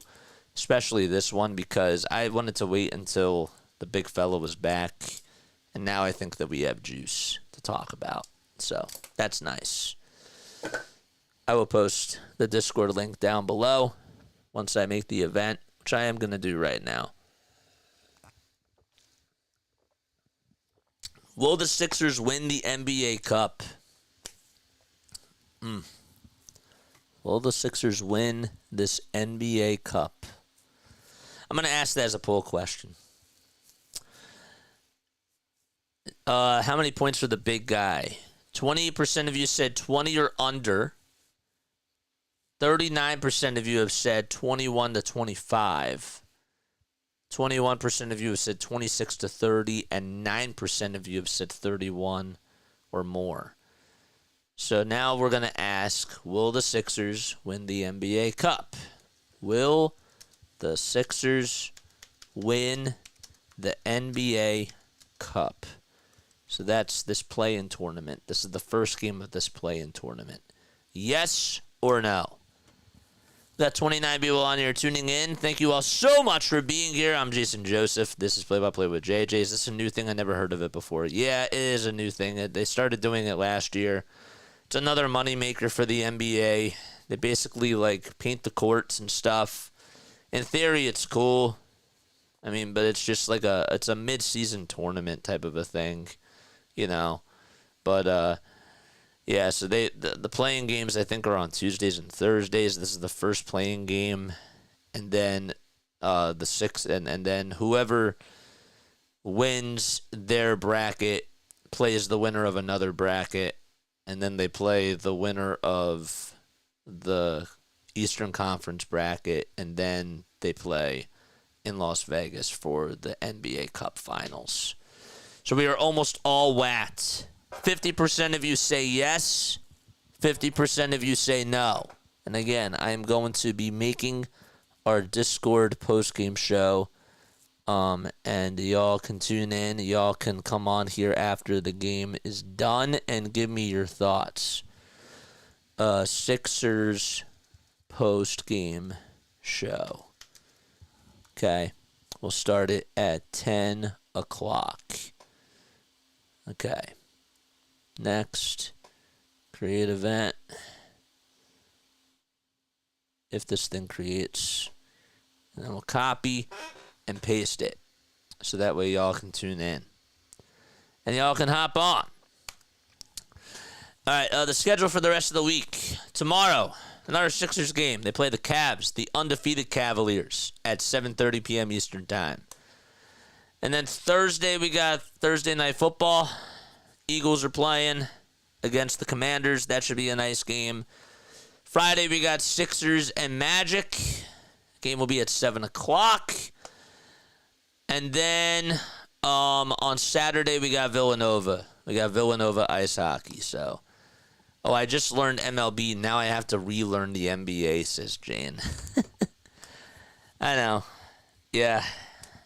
It's, in all honesty, like, the game has changed. I mean, it still is the same fundamentals, but, like, now there's more three-point shooting. I'm not a big fan of the officiating. Why am I not seeing everyone else's chat? Because nobody else is chatting. Except for Scott. Right now. Nobody else is chatting right now. That's why you're not seeing anybody else's chat. Or are you just not seeing the chat at all? Because then that's a different thing. Are the Warriors taking on the Mavericks tonight? I guess that they are. Yeah, they are.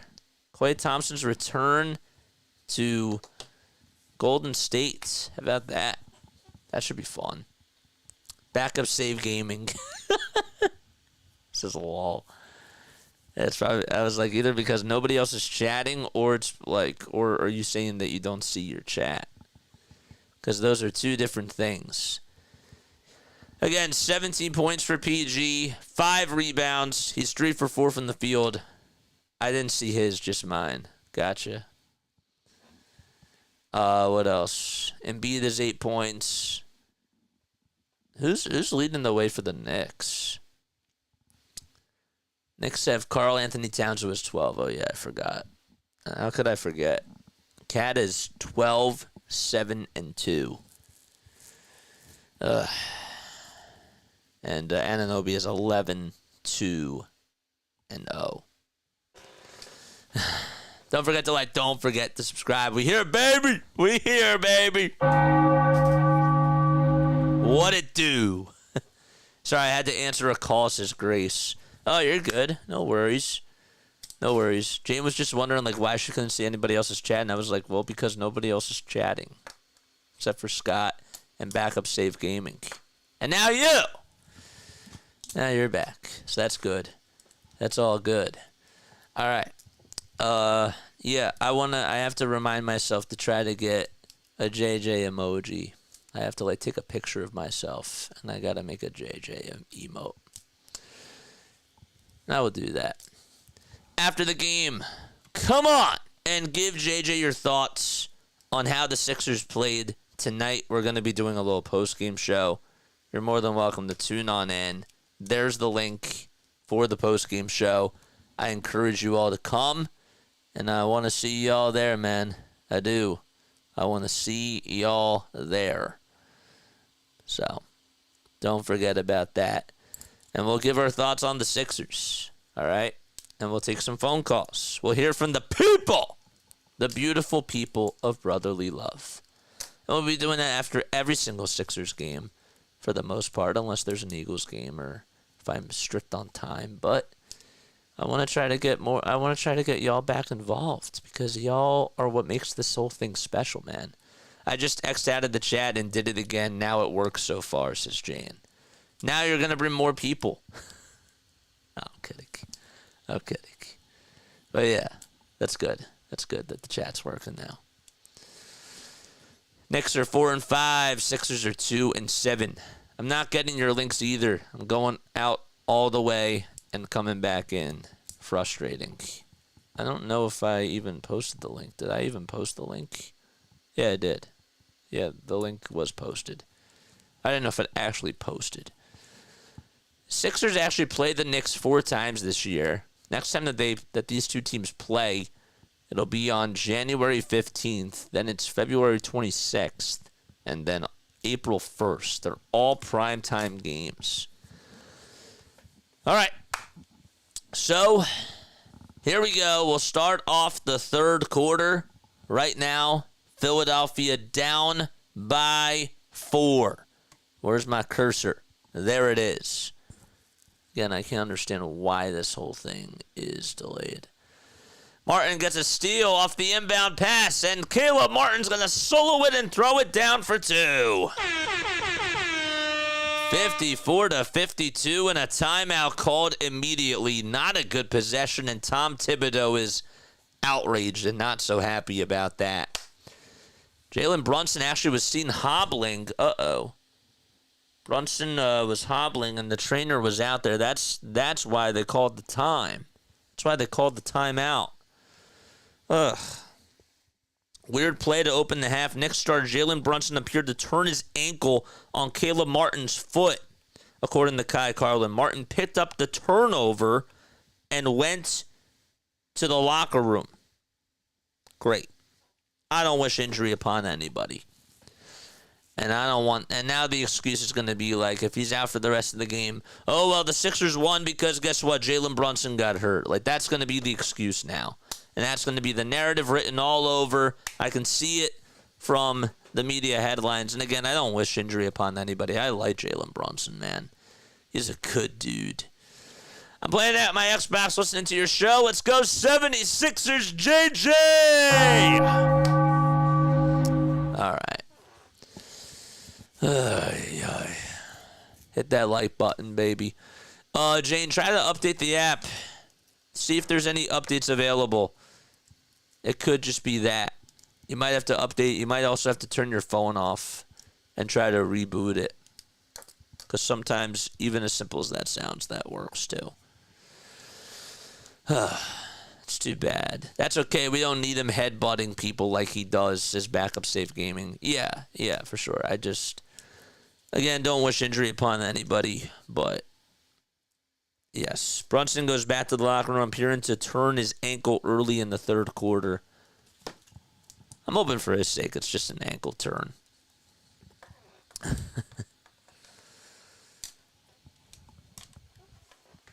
I was like, well, Tibbs definitely didn't like what he saw there, but then I didn't see that Jalen Brunson got hurt on the play. They literally just showed, Caleb Martin getting the steal. They didn't show him twisting Jalen Brunson's ankle or anything like that. I'm on a laptop, straight internet, no apps, Google Chrome, no updates, says Jane. Straight internet, no apps, Google Chrome. I guess try to restart that. I don't know. We'll do some more membership giveaways in the fourth quarter. How's that sound? Again, today is the day of giving for JJ. This season is too long. I feel like it's not good for the players, says Grace. Yeah, I think that hockey and NBA seasons are too long. I think baseball's long too, man. I do. I think that they're all really long. And football is like the right amount. I like 17 weeks. I think 17 is fine for football. Oh, yeah, he did twist his ankle. Oh, man. He did. He dragged his foot. And then he went back into the locker room because he twisted that ankle when he had the ball in his right hand and he just lost balance. Ugh. 54-52, Knicks have possession. OG Anunoby over on the near elbow. Tries to go up against Joel Embiid. Good defense. Karl Anthony Towns wide open. Tries to put up a three. And McBride puts up a three, and he can't do that. So Karl Anthony Towns decided not to take the three. And then McBride was left wide open. Could not hit the tray. Here's PG with a bouncer back over to Caleb Martin, who tries to steal it. And Josh Hart, I think, gets called for a foul as he pushed him. And he did. Hey, JJ, your YouTube's second birthday is approaching on November 21st. Do you have any plans to celebrate? Nope. I don't. I'll give myself a little shout out, but I don't know. I'll celebrate when we hit another milestone. That's when I'll celebrate. I mean, I guess that is a milestone too.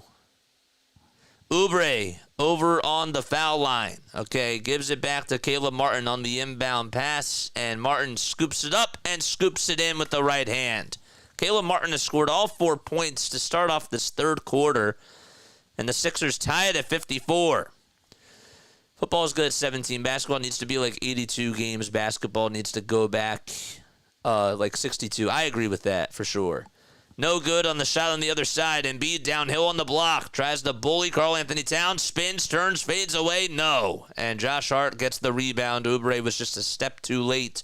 Hart inside to Anunoby, and Anunoby with a reverse dunk. Able to throw it down with ease. Sixers could not get back and guard the post. Lowry, George, Oubre, Embiid, and Martin all out there for the Sixers. They had the wrong graphic. They put Lowry's name in there twice. George catches, puts up a three. Bang! Another tray by PG's. 4 for 5 from downtown. Nice pass, too. How could nobody not cover that guy? Bridges, step back, 2. Got it. It was a fadeaway jumper. That was the first lead that the Sixers took since they were up 2-0. And now they lost the lead 58-57 as we ride the pendulum. Skip pass from Embiid to Martin. Martin to Embiid for 3. No good. Joel's shot was a little bit short. Anunoby with an outlet pass to Josh Hart over on the other side. Hart with a lot of physicality on him gives it back to Karl-Anthony Towns over at the top of the key. George guarding him. Towns down the lane, puts up a contested runner. Paul George boxes him out, gets the rebound, throws it, and it's rebounded again by Josh Hart. Hart to Anunoby for a tray. Swish goes the basketball. OG Anunoby on the closeout, just able to be wide open, and the Sixers could not close him out. Lowry to Embiid at the top of the key, a little handoff back to Lowry. Lowry to Joel again for another three-pointer. Yes, sir! Joel Embiid finally getting his first field goal of the season, and the Sixers back down by 1. Nice job by Joel Hans Embiid. 8:47 left to go, and a whistle called on the floor. It's going to be on Kelly Oubre Jr. It's a personal foul called on him. How about the little pick and pop from Lowry to Embiid? And that three-pointer looked really good out there by Joel. 61-60. Towns gets the ball knocked loose, and we have a foul called on Joel Embiid. It looked like it was all ball there. It did, but they're going to call a foul on Joel. All right. 11 points for the big fella. That's his first field goal tonight. It was a three-pointer, 4 assists, and 2 rebounds. Let's see. Joel Embiid's in the chat, baby. Let's go. My members, where you at? Bridges throws it. It gets tipped by Martin and goes out of bounds over towards the far sideline. Okay. Damn, that was a good shot. It was a good shot, man. It was a fadeaway, too. Here comes Miles McBride, who will inbound it for the New York Knicks. Tries to find an open man, and that's Karl-Anthony Towns over at the top of the perimeter. A skip pass downhill to Miles McBride. The ball gets knocked loose by Caleb Martin. Stolen by Kelly Oubre. 3-on-2 fast break for the Sixers. Oubre's shot up, no good. Second time, no, and it goes out of bounds. And the Sixers, the refs, one of them signaled that it's Sixers ball. The other one signaled that it's Knicks ball. And now they're going to come up with a conclusion, and Mikal Bridges says that he has it, but let's see. It's tough to tell. One ref said that it's Sixers ball. The other one said that it's Knicks ball. Where's the third ref? The Sixers will have the ball. George catches, puts up a tray again. No, he was not in sync on the catch and shoot from the near corner. Bridges goes downhill to Josh Hart. Good job by George to get back on defense, and Paul George just hugs him over at the line, but we have another travel violation called on Josh Hart. He picked up that pivot foot, and the Sixers will get the ball back. Another careless mistake by Josh Hart, and the Sixers, can they make him pay? That's the question. He did pick up his pivot foot. That was a very good call by the ref. 61-60, Philadelphia down by 1. Embiid at the top of the key, steps back, thought about taking the shot. Lowry gets it back, though. Skip pass to Embiid, who's on the far elbow. He's double teamed, gives it all the way to Caleb Martin. Martin outside to Lowry, catches, puts up a tray, in and out it goes. Oh, man, he had the look, just could not capitalize. Over on that far corner, Hart with a dribble handoff to Karl-Anthony Towns, who tries to buzz his way through, and he's fouled. He is fouled by Kelly Oubre Jr., and Oubre has to start to be careful. He has 4 personal fouls. And 5 points, 4 rebounds for him is not at a good second half so far. And I think that that's probably going to be it for him until the fourth quarter, you would think. Oh, man. All right, 61-60. There's Karl Towns Sr. That's the father of Karl Anthony Towns. Towns' first foul shot is up and in. And he puts the Knicks up 62-60. A guy that started off his career and played his first 8 years, I want to say, with the Minnesota Timberwolves. He's now 28 years old. He was actually with the Timberwolves from 2015 to 2014. So, yeah, that was 9 years. Went to St. Joseph High School in New Jersey. Second foul shot by Anthony Towns. He knocks it down. He's now 28 years old. He's actually from Edison, New Jersey. 7 feet tall. Weighs 248 pounds as well. Caleb Martin over on the near wing. Gets at the three-point line. Skips it all the way to Paul George at the top of the key, being guarded heavily by OG Anunoby. And we have a whistle called away from the play as Joel Embiid gets buzzed up downhill on the block. Jalen Brunson is back out over on the bench for the Knicks. Again, he twisted his ankle. That's what it appeared to be when he started off that second half. All right, 63-60. Philadelphia down by 3. Caleb Martin gets it in the lane. Martin has to throw it back outside to Embiid. 5 seconds left on the shot clock. Embiid to McCain for a tray. And the basketball gods say no. Jared McCain back out there for the Sixers. Deuce McBride also back out there for the Knicks as well. Hart goes downhill. Gets past McCain. Too easy. 65-60. I tried everything going on my phone. All right, sounds good. Try to restart it. Mikal Bridges intercepts the bad pass from Paul George. Intended receiver, Joel Embiid. McBride, pump fake, three-pointer, sidestep, yes. Miles McBride all of a sudden going off. And the Knicks lead it by 8 points with 6:49 left to be played in the third quarter. Sixers cannot take their foot off the gas pedal. You figured that the Knicks were going to go on a little run themselves. And that's a good timeout called by Nick Nurse. Okay. Like, subscribe. Share this with your family and your friends. Sixers lead it or down 68-60 with 6:49 left to be played.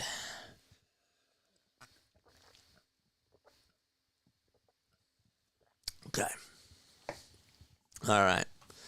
If you are new to my channel, don't forget to like. Don't forget to subscribe. After the game is done, what we're going to be doing is we're going to be going on for a post-game show. If you guys want to come on in and give your thoughts, you're absolutely more than welcome to do so.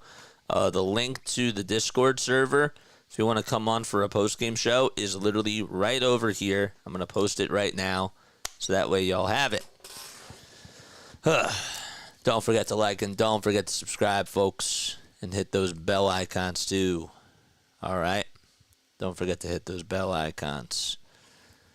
That's what we do, man. We have a blast doing these games. Sixers down by 8. Down by 8 with 6:49 left to be played in this third quarter.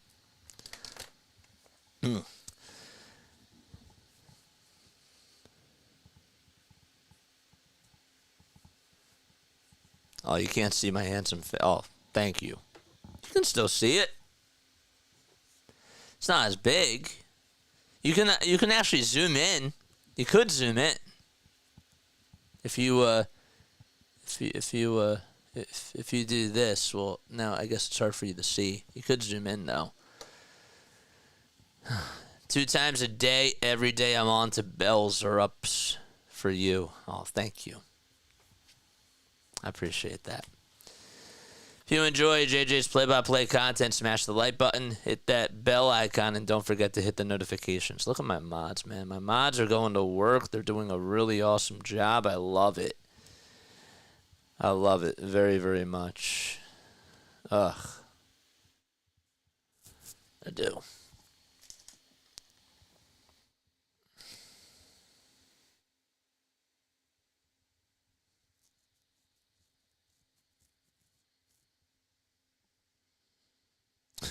Mr. Cropbots tweeted out, remember the time Shaq said Joel never gets doubled? It's been doubled like almost every single possession tonight. Yes, he's been double teamed so much. So much in this game. So again, just his presence makes that much of a difference. The poll question I asked, are the Sixers going to win the NBA Cup? We have 11 votes. 55% of you have said yes. 45% of you have said no. Okay.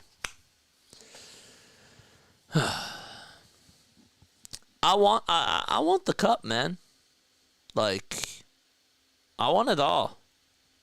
It's like in baseball, man. Like, I want the division and I want the World Series. Like, obviously the division could care less if we don't win the World Series, but I want to be great. I strive for greatness, man. 68-60, Philadelphia down by 8. George gets it over on the near corner. Dribbles around the timeline. Finds Caleb Martin for a tray. Caleb Martin going off in the third quarter. Nice job, Caleb. Man, he has 7 points. He's had the first 4 points in the third quarter and then just made a tray from the near corner. Hart from one wing to another. Gives it to Michael Bridges. Now it's Karl-Anthony Towns downhill. Jeff Doughton Jr. plays on him. And that's what happens when you cover Karl-Anthony Towns. Well, you leave Josh Hart wide open to make an easy bucket right near the baseline. Can't double-team him. 70-63. Yabusele out there for the Sixers. Martin tries to go downhill with a layup. Doughton Jr. gets the rebound, though, as Mike McBride lost it. Doughton was like, look at what I found. Yabusele, three-pointer. No. And OG Anunoby corrals the miss and hugs it. There's Jalen Brunson ready to check back in for the New York Knicks. McCain trying to stand his ground over Michael Bridges. Turnaround jumper. Got it. Still good defense by Jared McCain. And yet somehow Michael Bridges was able to make the turnaround J. 72-63. Doughton on a dribble handoff to PG. PG, step back, fadeaway three. Yes! Oh, yes, baby! Another three by PG! 23 points. That's his fifth three-pointer today. He is just shooting the lights out from downtown. McBride lost it. Yabusele steals it. McCain in the front court puts up a three. That's a little bit short. And he probably should have just taken it to the rim himself. But take the shots, too. I guess you can make a case for that as well, I guess. Michael Bridges trying to bully Jeff Doughton Jr. And Doughton Jr. standing his ground, plays good defense, and Bridges still gets the friendly bounce on the shot that he puts up. 74-66. Philadelphia down by 8 to the Knicks. George gets some space behind the back. Bounce pass to Yabusele. Now it's McCain over on the far side. McCain gets the ball knocked loose. It's stolen by Michael Bridges. Bridges into the front court to Josh Hart. Here's Anunoby downhill. Tries to get some space. It's denied by Caleb Martin. It goes out of bounds. And it's going to still be Knicks basketball. Man, Caleb Martin was literally behind OG Anunoby, who had a chance to dunk it. And Caleb Martin just rejected him. And the Sixers are going to have to defend the inbound. It'll be Jalen Brunson inbounding it for the New York Knicks. Oubre is also going to come back in as well. Scoreboard. The scoreboard's a little bit slow on this one. It's going to update. It'll update. All right, 74-66. Bridges goes up for two. No good. Off the inbound pass, he thought he had a wide open lane. Good rejection by Kelly Oubre. George goes down the lane, scoops it off the glass. No whistle call. Josh Hart grabs his miss. Hart over to Brunson, and it's denied by Yabusele, stolen by Oubre. Doughton, here comes McCain downhill, goes up for a two, and he's fouled hard. Jared McCain went flying in the air like he was one of those flyboys for the Sixers, who just jumps off of the trampolines, and he literally just had that bounce to him, and he got fouled by OG Anunoby. Josh Hart actually denied him too. But we have a foul called. McCain, 20 years old, 6 feet 3 inches tall, 195 pounds as well. He went to Duke, and he's going to try to nail a couple of free throws here to cut the deficit to half a dozen. All right, McCain at the foul line. First foul shot, foul line right. You got it. Sixers have not missed a free throw today. is 74-67. Andre Drummond will sub back in for the Sixers. And Paul George, is he being subbed out? Yeah, he is.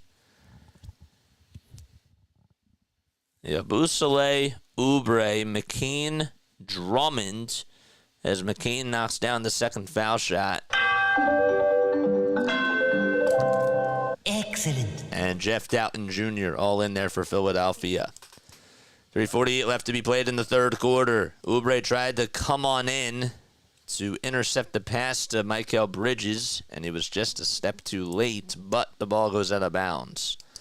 A little bit behind on the action tonight. I think the one thing I got to get back into doing for basketball is try to talk fast, but not be too descriptive. Or not say too many words. Be descriptive, but don't say too many words. That's good. All right, OG Anunoby will inbound it to Jalen Brunson. Brunson over at the logo, being guarded heavily by Jeff Doughton Jr. Brunson dribbles with the right hand. He's over at the elbow. He tries to spin and fade, and he has to throw it away. He gives it up to Campaign. 5 seconds left on the shot clock. Payne goes downhill. Runner goes up over McCain. No good. McCain with the rebound. Oh, Jared McCain did a good job playing lockdown defense, and give Doughton Jr. credit too. Andre Drummond with a dribble handoff to Oubre. Over on the near wing at the three-point line. Dribbles over towards the top of the key. Hands it off to Doughton. Doughton being guarded heavily by Jalen Brunson. 5 on the clock. Brunson goes downhill. Doughton tries to go for 2. Thought he was fouled. He was not. Campaign gets the long rebound. Brunson in the front court. Tries to go up with a layup, and it's good. Over. Gershon Yabusele. He had a step on him, and the Sixers just could not find a way to stop Jalen Brunson over at the rim. 2:55 left to go in the third quarter. McCain with the rock now, dribbles with the right hand over towards the left side, scoops it up and scoops it in on the left side of the baseline. Bridges, 2-pointer. He's human. Finally, he is not able to hit a corner jumper. And Drummond able to smash his way through and get the rebound. McCain crossover over towards the right side. Nice little pass inside to Drummond. Drummond, McCain, wide open 3. No good. Oubre tried to get the rebound. Payne saved it, and it went into the hands of Jalen Brunson. Man, McCain had the look, just could not execute. 76-70. Doughton Jr. playing defense all over Mikal Bridges, and Doughton Jr. sticks his hand into the cookie jar. It's stolen by Oubre, but we have a whistle called. It's going to be a reach and foul. The very last second it was called a reach and foul on Jeff Doughton Jr. I thought it was all ball. 2:15 left to go in quarter number 3. Man, he just... Mikal Bridges was trying to post him up, and Doughton Jr. just swiped the ball out of his hands. Did he get a little bit of the hand? Maybe just a little bit, but it was not so blatant. Really wasn't. Jericho Sims back out there, and so is Joel Hans Embiid. And a timeout called as well by Nick Nurse. 76-70. The 76ers are down by 6 with 2:15 left to go. That was better. See, like when I criticize myself, I do better. That's good. When I point out my flaws, I capitalize. I like that. Play that man. He deserves it. Play McCain. Let McCain drain. That's my campaign. That's my little slogan. Don't put McCain in the drain. Have McCain drain.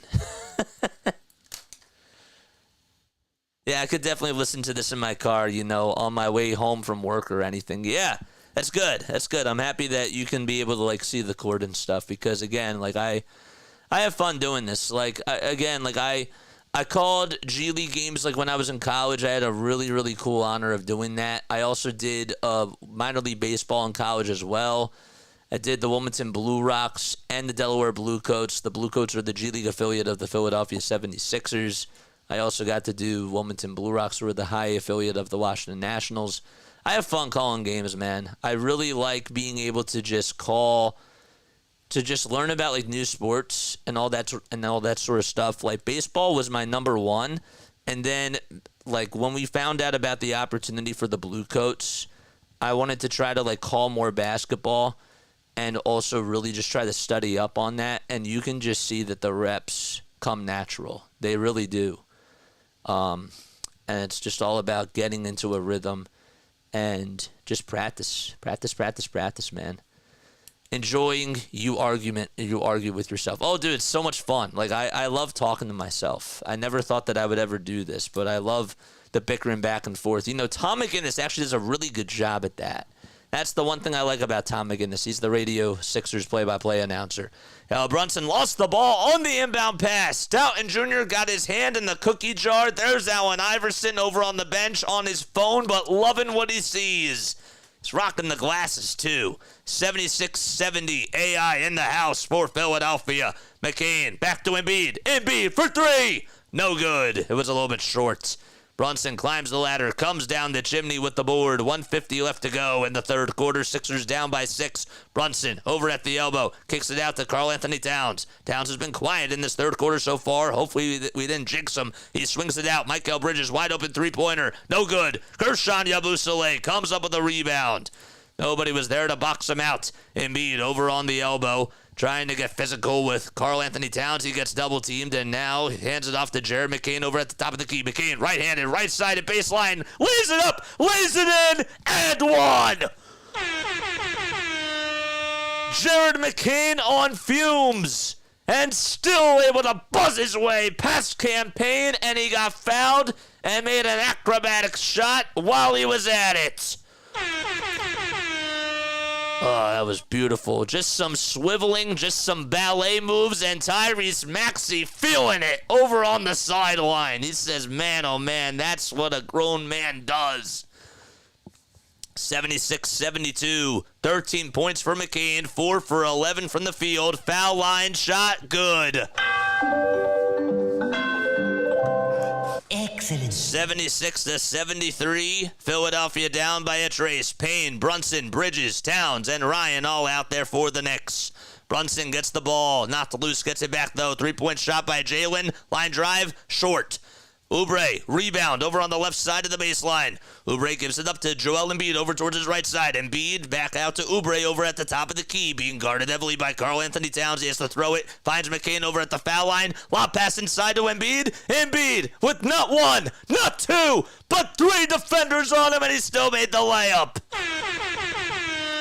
56.8 seconds left to go. Sixers down by 1, and Joel Embiid tells the crowd to pour it on. A 7-0 run for Philadelphia. Brunson being guarded again by Embiid. And Brunson's just been having a hard time today. Brunson gets the contact called, and Embiid gets called for a foul, and Brunson's going to head on over to the line, and he'll shoot 2 more free throws. Oh, man. That was... literally, the ball, I mean, like, there was no contact again there, like, by Joel Embiid. Like, literally, Jalen Brunson just shoved the ball, like, in his face and literally gets a foul called. It's unbelievable. And I hate to be that guy. 6 points for Brunson, 5 assists, and how about this? 5 turnovers. I mean, you'll take that any day. First foul shot by Jalen Brunson. That's up and in. Swish goes the basketball. Come on, Joel. You can't be shooting that bad. I seen you in practice. What's going on? Oh, he just made a beautiful layup with 3 defenders on him, so that was really nice.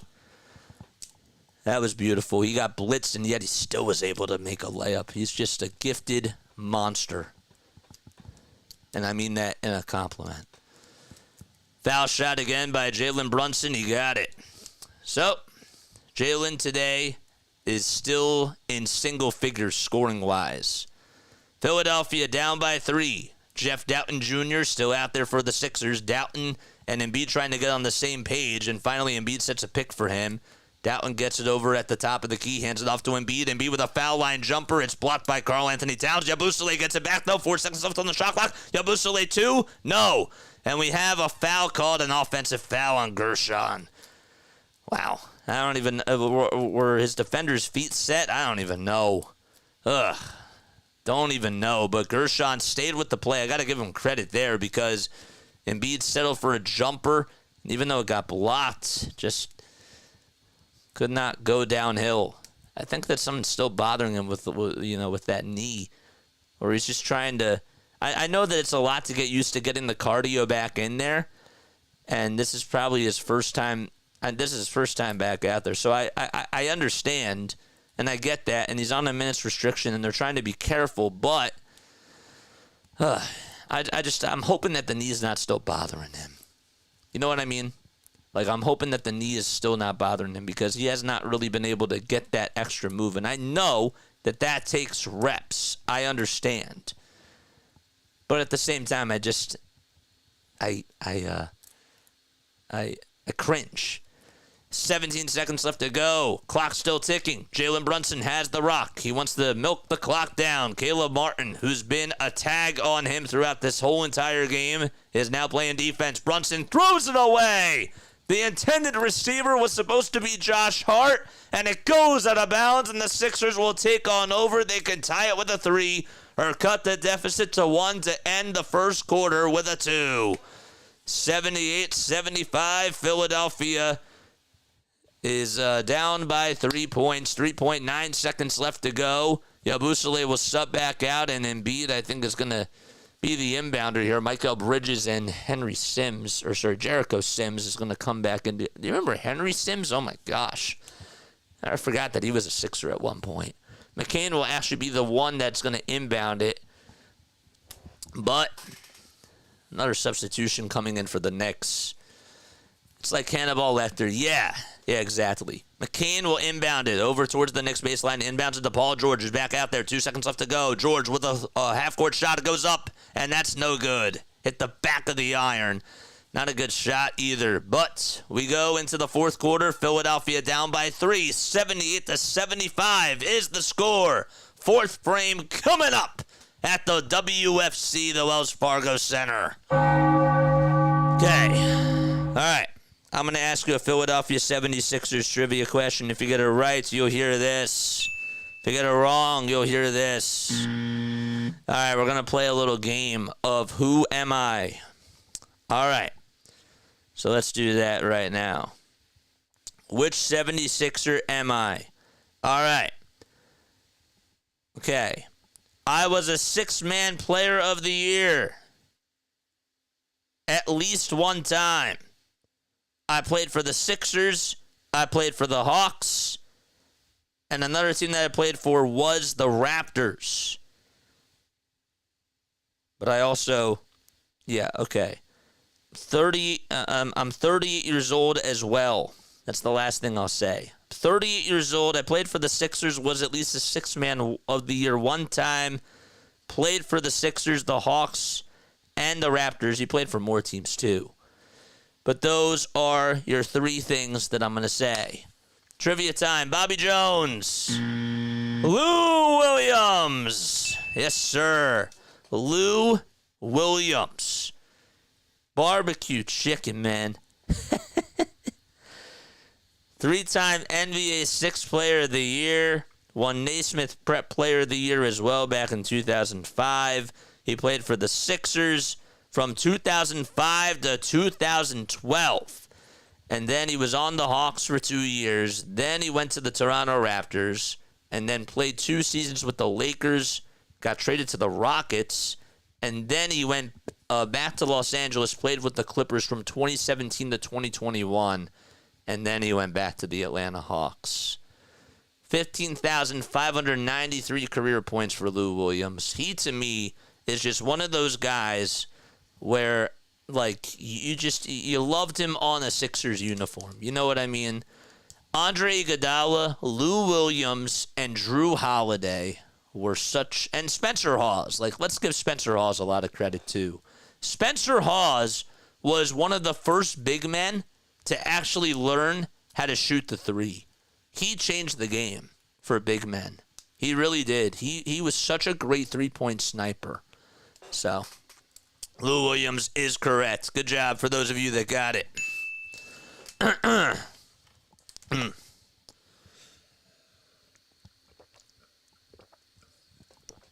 Lou Williams. What a legend. Let's go 76. Let's go 76ers. Let's go.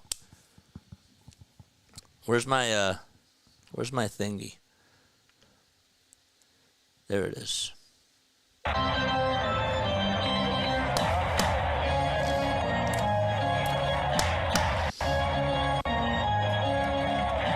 play this like after the foul shots and stuff. Eric Snow. Nope, that's incorrect. Eric Snow's a legend, though, too. Eric Snow is a legend for sure for Philadelphia. But yeah, AI 2.0. I loved Andre Iguodala. Andre Iguodala was such a great 76er. Just played at the wrong time, you know? Hey, they had that one good year, even though they upset the Bulls. Doughton Jr. will inbound it for the Sixers, and Embiid gets it back. McCain goes downhill, foul line jumper, short. Good defense by the New York Knicks. McBride, Hart, Anunoby, Brunson, and Towns all out there for New York. Philadelphia, they're losing by 3. Brunson tries to get past Jared McCain. Embiid blocks him, though. A chase down block right at the rim for Joel. Here's Embiid over on the far wing at the three-point line. Gives it up to Gershon Yabusele. Yabusele trying to post up against Karl Anthony Towns. Let's see him go to work here. Yabusele gets fouled by Katz. Or are we going to have a turnover? They call it a turnover, and they say that Yabusele traveled. Oh, my gosh. He's had some calls tonight that he just has to get a little bit better at. But how about Jalen Brunson getting rejected by the best rim protector in all of the NBA, and that is Joel Hans Embiid. First block of the season for Joel, 13 and 5 and 2. Towns for 3, off the mark. Yabusele boxes out, gets the rebound. Oubre, Doughton, McCain, Yabusele, and Embiid all out there for the Sixers. Embiid over on the near wing, hands it off to Jared McCain. McCain being guarded heavily by McBride. They swing it back out to Embiid. A little two-man action between the both of them. McCain goes downhill, finds Yabusele with a foul line jumper. Yabusele's foul line jumper is too strong. Josh Hart boxes it out, gets the rebound. Hart downhill to OG Anunoby. He fires a strike, and Anunoby slams it home. Anunoby's been getting some nice dunks. And Josh Hart and Anunoby been able to connect a lot of times in this game. OG, 18 points, 8 for 13 from the field, 5 boards as well. McCain being guarded again by McBride. He steps back, gives it back to Embiid. Embiid tries to set a pick for him. McCain goes downhill, passes it back outside to Yabusele for a tray. No good. Yabusele's three-point shooting has been a little bit off today. 80-75. McBride now going downhill against Kelly Oubre Jr. Gotta tell you that the switch from McBride playing defense on McCain has worked for the Knicks so far. Towns tries to go up with a shot, and he gets called for an offensive foul as Oubre sets his feet, and he gets elbowed right into the face. And they're gonna call that a charge. A charge. I want to try to play that sound effect whenever there is an offensive foul, because that's beautiful. 80-75, Embiid and Oubre each got elbowed right into the face, and we have time called, and they're going to check to see if this is a flagrant foul. I loved Andre Iguodala, and I like Larry Hughes when they called them the Flight Sixers. Yes. The Flight Brothers, I meant. I'm sorry. Why did I say the Flight Sixers? Charge to Scott. Dude, I got to start playing that more whenever there's an offensive foul. Got to do that every once in a while. I like it. I like it in the basketball sense. That's kind of cool.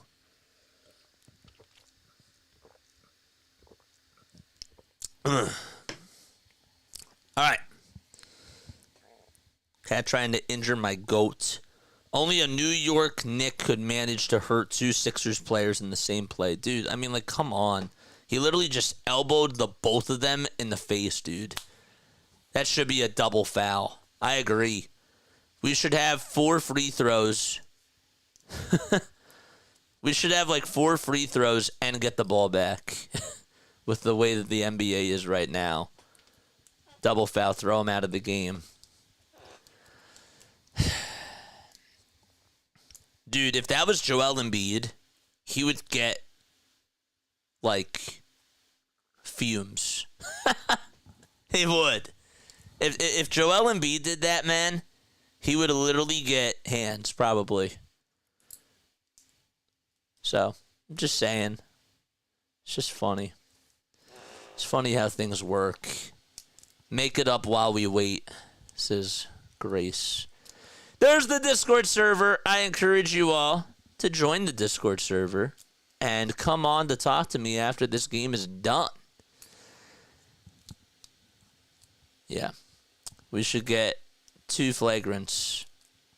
I hear you, Grace. I truly do, says Jane. Philadelphia down by 5. Ugh, if we can win this game, that'd be awesome. That'd be so awesome. I want to play the damn song, dude. If that was Joel, he would have been tossed. Absolutely. Because Embiid is known to be, or he's been quoted to be this quote-unquote dirty player. At times, I've never been able to defend him. At other times, I have been able to defend him. But, I mean, Karl Anthony Towns probably, with the way that the league is now, it's only fair if they call that a flagrant 1, at least on one of the guys.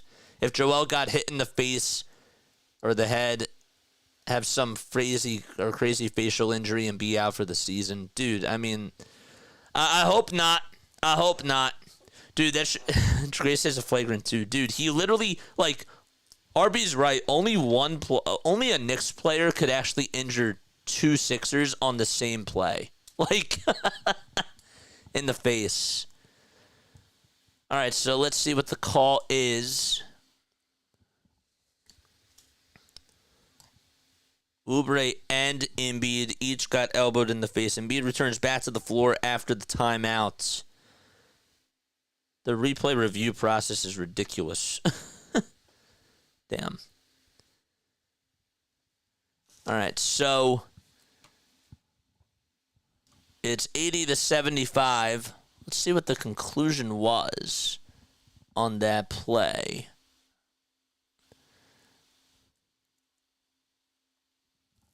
There was nothing.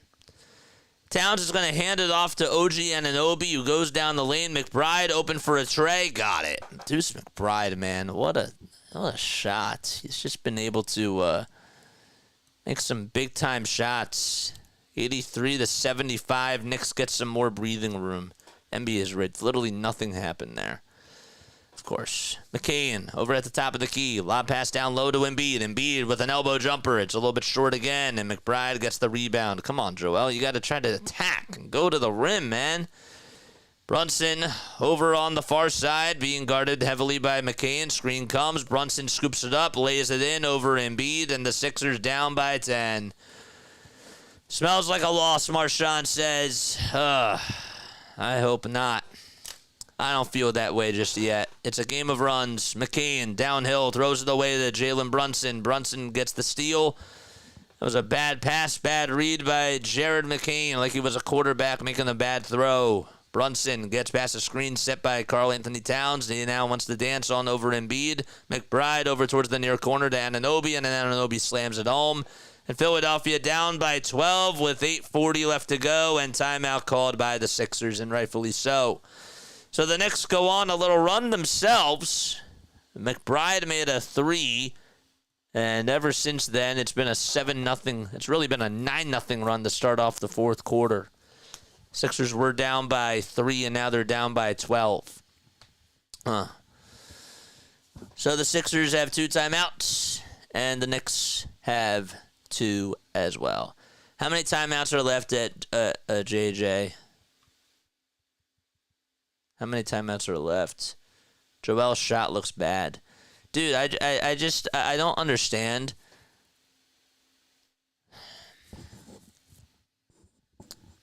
I'm sorry. I'm getting in my feels.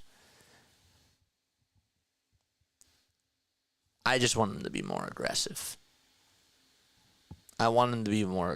But I know that for him to be back out there is big. It is. And I figured that it was going to take him a couple of games to get his rhythm back. But I still want him to be more aggressive. Does that make sense? I still want him to take it to the rim. If he doesn't trust his knee, that's like one thing, but he has to... Medical staff just has to communicate that. Grace does not like the TNT cast. Well, that's why... If you are tuning into the TNT cast, and you're not on here, well, you probably can't hear me because you're not tuning in, but you should come on over to Play by Play with JJ. I probably should post that on Twitter. I need to get more active again on my socials. I have not been doing that because, I don't know, I've been so focused on just doing the live streams, but probably getting active on Twitter and the other social media platforms would really help. I've just been so lazy to do it. Honestly, I have. I've been so lazy to do it, and I've been focusing my energy on other things. But if you want it, you do it. That's how you do it. That's how the world is. I love Jane. I got back up to my opinion. Yep. Isn't Jane great? I as soon as Jane came onto this channel, I was like, dude, honestly, Grace would really like her. I don't know why. I thought about that at first. Just because, I don't know, both of you guys really like basketball, and I figured that you would get along. You're both super passionate, and I don't know. I just thought that you two would get along really, really well.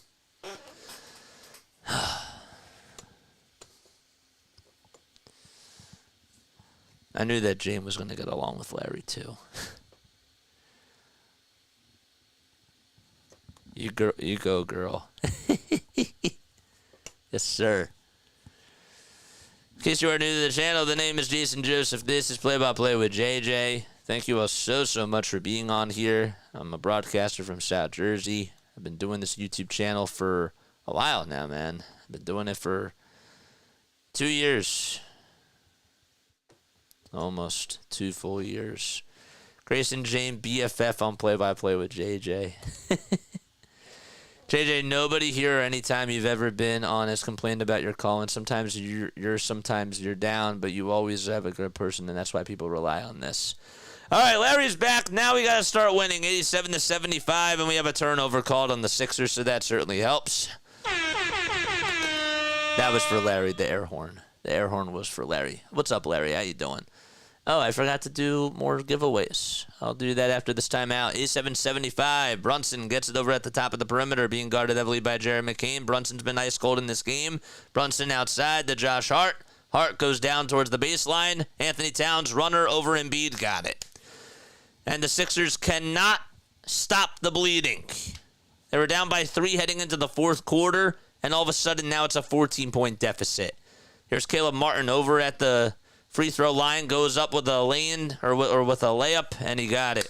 89-77. Caleb Martin able to make some noise. Brunson being guarded again by Caleb Martin.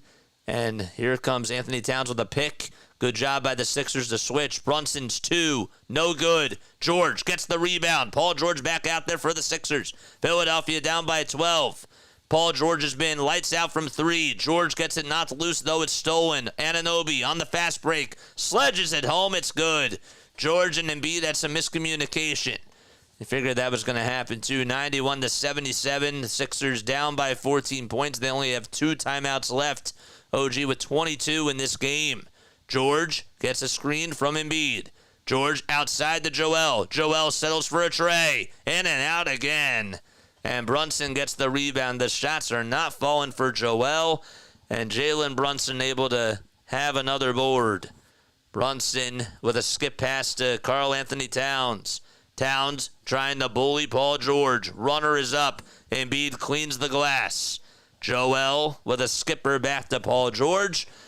And we've reached the halfway point in this fourth quarter so far. George with a 3. His 6-1. No good. And it's too strong. Towns gets the rebound. Sixers cannot box out. McBride wide open tray. Nope, it's a little bit short, and the Sixers dodged the bullet. Caleb Martin did get the board. Here's George over on the near wing. Sixers have settled for a lot of threes. Cross-court pass to McCain. Pump fake, sidestep, three-pointer. Yes! Another nice 3 by Jared McCain, and what a pass by Paul George. Timeout by Tibbs. The kid can play. Nice pass. I like that. I like that. Oh my gosh, turning the TV off, it hurts, says Grace. Oh, man. Grace, not so much with basketball. I don't have as strong opinions. Oh, you still have strong opinions, Larry. Trust me. You do. You have strong opinions about basketball. You do. You just don't think you do, but you do. It's a good thing. I like it. You know your stuff. Hey, Larry, this is Jane, but I'm on my son's phone. My computer isn't working right. Yeah. That's true. I will still listen to Grace. That's good. I understand. Ugh. Don't forget, after the game is done, we're going to be going on for a post-game show. If you guys want to come on, you're more than welcome to join the Discord. Looking like a great draft pick, says Neil. I agree. He's looking really good. And when Maxey comes back, I better see the both of them in the backcourt, man. I better see the both of them in the backcourt. Larry's is not as strong as baseball. No, but honestly, you have strong opinions, man. You do. Yeah, it's different. It's a different league, like I understand. 91-80, Philadelphia down by 11. Both teams have 2 timeouts left with 6 minutes left to go, so it's not going to be a slow fourth quarter unless there's a lot of fouls. Brunson back to Towns. Towns down the lane, goes up for 2. Can't get the friendly bounce, but he's fouled by Paul George. You figured that Karl Anthony Towns was going to take him on and get the mismatch, but Towns will head on over to the line and they'll shoot 2 free throws. 10 points in the first quarter for Towns, 6 ever since then. He's been pretty cold. All right, here comes Cat, as they call him. Cat was traded from the Minnesota Timberwolves. Almost said the Twins. Then I was going to say the Vikings. First foul shot by Cat, too strong. 4th-time NBA All-Star as well.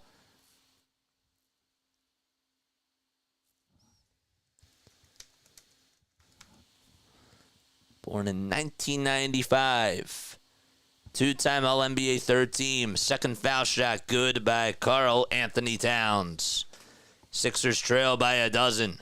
Lowry, Drummond, McCain, Martin, and George out there. George throws it, and it lands into the hands of Martin. Here's McCain with another 3. Yes, sir! Jared McCain once again. He has ice in his veins. 17 points for Jared, and those were his first 2 threes that he made. Brunson swivels and knifes his way through towards the lane, gets the layup, and it's 94-83. So Embiid takes a quick seat. Paul George out there, crossover 2 times. Gets a screen from McCain. George goes downhill, and there's a jumper. That's no good. Paul George bricks a shot as it was wide right. 94-83, 5:15 left to go in the fourth quarter. Brunson, layup, too short. McCain climbs the ladder, gets the rebound. Jared McCain over on the near side. Outside to Lowry for a 3. Another three-pointer that's too strong. All right, Mikal Bridges gets it over towards the front court. 94-83 with 4:52 left to go in quarter number 4. Bridges dances, goes inside. Foul line jumper, too strong. Cat buzzes his way through, gets the rebound. Tries to back himself up. 3 defenders on him. Josh Hart, wide open 3. Swish. That was a shot to the heart. 97-83, and Josh Hart just continues to destroy the Philadelphia 76ers. Again, he's just a Sixers killer. George being guarded by Brunson. Skip pass to Lowry. 1 more to Drummond, and Drummond gets fouled by Josh Hart. With 8 seconds left on the shot clock. JJ, this team is genuinely unwatchable. Even the games that they won are not fun to watch. And KGB, the reason why is because the 3 superstars aren't out there. It's literally as simple as that. The 3 superstars aren't out there, and they're just not getting any reps. Like, that's how the team was supposed to be. That's how it was supposed to be. Like, that's why it hasn't been fun. First foul shot, no good. Sixers fans already filing out of the stadium. Really? Really, man? Come on, dude. 97-83. And the second foul shot is good. It's now 97-84. Wonder if that's going to be it for Joel. Come on, man. Why are we filing out of the stadium? Martin playing defense on Jalen Brunson. Brunson gets it into the front court. Brunson not getting any sort of breathing room. Goes up with a shot, and we have a foul called even though he wasn't touched again. 11 seconds left to go in the fourth quarter. Or 11 seconds left. We're on the shot clock. 4:04 left to go in the fourth quarter.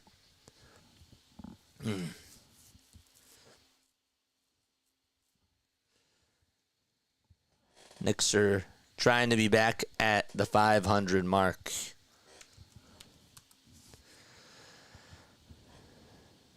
Jalen Brunson now 28 years old from New Brunswick, New Jersey. And he puts up the first foul shot. It's good.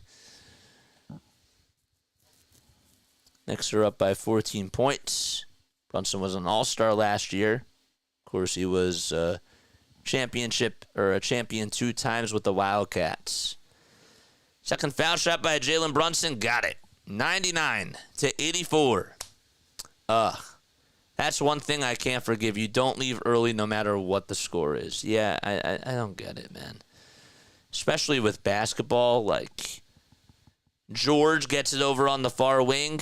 Anything can happen. George puts up a tray. That's too strong. Lowry gets the rebound, and we have a foul called. Paul George just bricked that from another area code.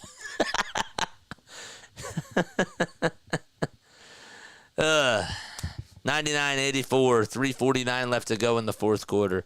I'm going to take your phone calls after this game because I really want to hear what you guys have to say. And we're going to bring back the post-game shows. I think that it's so important. If you guys want to call on into the show, just join the Discord server, and we'll have you guys speak your opinions because I have some things that I want to say, positives and bad things. First foul shot, good. 99-85. I have some notes that I want to be able to talk about. Second foul shot by Lowry. Good. Excellent. 3:45 left to go in the fourth quarter. There's Brunson with the rock. Brunson skip pass to Bridges. Downhill to Josh Hart. Hart turns it over, but he stepped out of bounds, or was that a foul called? Mostly bad, I'm guessing, says Larry. Yeah, it's going to be a mixture of both. More so good out of this game for me. And it's hard. There's pluses and minuses. Positive is that PG looked better. Yep. He did. I'll talk about it in the post-game show. But feel free to talk to me. I'm telling you, like please come on. I really want to have conversations with y'all. And I want to be able to talk to you guys. All right, 99-86. Towns gives it up to Josh Hart. The ball gets deflected, goes out of bounds. I like the Burns sound, the Mr. Burns sounder. Well, that is their free throw music. So I wanted to sort of try to incorporate that. That's after the second foul shot is good. All right, let's go. Towns swivels it inside the Brunson. One more outside to Josh Hart for a three-pointer. No, he's human. Caleb Martin gets the rebound. He was wide open. Why do you leave him wide open? Caleb Martin back outside. Takes on OG Anunoby. Goes down the lane. Dribbles around the timeline. McCain wide open three again. No. And Andre Drummond can't get the rebound. Karl Anthony Towns boxed him out. Brunson being guarded heavily by Paul George. Brunson steps back. 15 seconds left on the shot clock. He's probably going to do it for Joel Embiid, you would think. Towns with a behind-the-back pass to Mikal Bridges. Left back door wide open. And the Knicks lead it by 15 points with less than 3 minutes to go. All right, 2:50 left to go in the fourth quarter. George step back three-pointer. Yes! Another tray by PG. 7 threes for Paul George. 2:40 left to go. He has 26 points. Actually, that's his 6th three, but he's 6 for 10 from downtown. That's why the Sixers got him. Anunoby outside to finds Karl Anthony Towns. Three-pointer, no good. Sixers still have a chance. 2:20 left to go. George back to Lowry. Skip pass to McCain. McCain gets it back. Puts up another three. Yes! Jared McCain with another tray, and the Sixers down by 9. A 6-0 run. 2:05 left to go in the fourth quarter. Sixers just got to lock up on defense. That's all they got to do. Brunson with a kick pass outside the Towns. Towns down the lane, swivels through, and he's going to get fouled as well. 101-92. The foul was called on the floor. Oh, man. All right.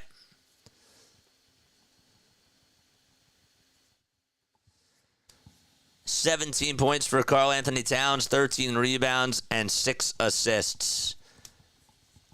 I do have some positives, man. McCain again, let's go. Dude, he's awesome. He's so awesome to watch.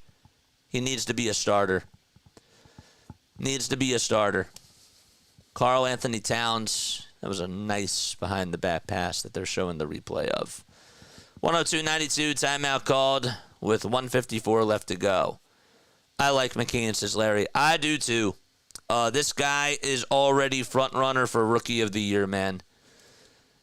102-92, Philadelphia down by 10. I do have some positives. Paul George finally is shooting the ball like he's supposed to. He is. He's shooting the ball really well in this game. This was his best performance that he's had as a Sixer. And this is what he's going to do. Like, I don't expect him to go like 7 for 10 from 3. But if he can go 4 for 6 and put up like 25 points, and Maxey gives you 22, and Embiid gives you 30, and McCain gives you like 15, it's pretty good, man. Like, I'll take that. Paul George literally, like, he might be like the epitome of the Tobias Harrises. And what I mean by that is, like, you know, third options. Even though Tobias, I don't even know if he was he wasn't a good first. He was never going to be a good first option. So maybe that's a bad comparison, but I'm saying, like, the Sixers had to overpay for him. He's not a superstar anymore. He still is an all-star, but you had to overpay for him. So, Marshawn says we suck. I'm not, like... Again, we'll talk about it in the post-game. We win a game every 4 games. It's horrendous. Marshawn, like, this is what happens, though, like, when your 3 superstars don't play. Like, I'm not trying to make excuses, but, like, what do you expect? Did you expect that, like, with Paul George just out there, or, like, with just Tyrese Maxey out there, that they were going to win, like, a lot of games? I didn't expect them to win a lot of games. I expected them to win some. Some of them got ugly at the end. I wasn't a fan of how he closed them out, but this is how it's supposed to look. Like, with 2 of the 3 stars out there. Second foul shot, that's good. McCain dribble handoff to Lowry. Lowry back over to Paul George. George wants to ISO. He throws it to Lowry. Lowry downhill to Drummond. Ball gets knocked loose and a foul called. Foul was called.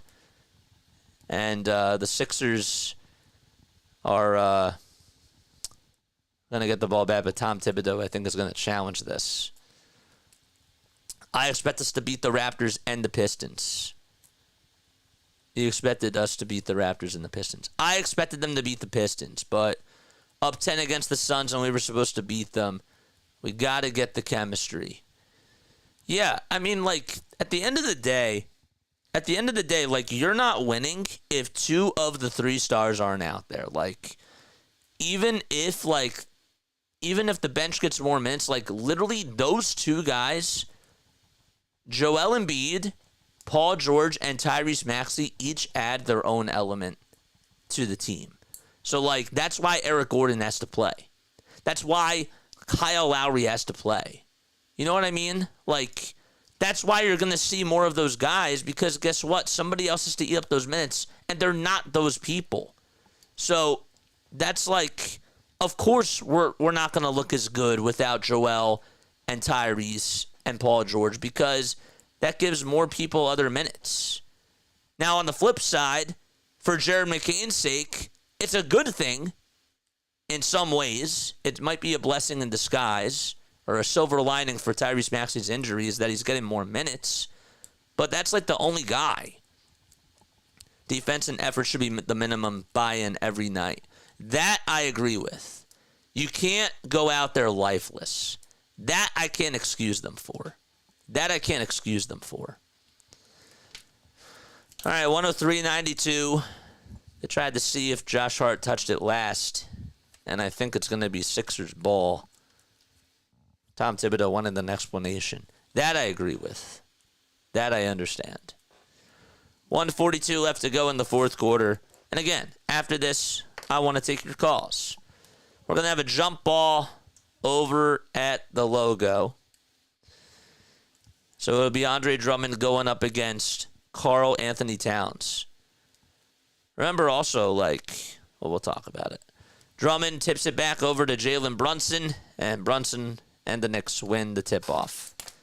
103-92. Brunson at the top of the key. Skip past to Josh Hart. Down low is Karl Anthony Towns. Too easy. That was a big mismatch. He had Jared McCain on him, and it's 105-92. 125 left to go in the fourth quarter. McCain crosses over, goes over towards his left side, wants to give it up to Paul George, almost lost it in the backcourt. George gets it, crossover again, pulls up for three over Anunoby, swish! Paul George with a 7 3-pointer today, and the Sixers now down by 10.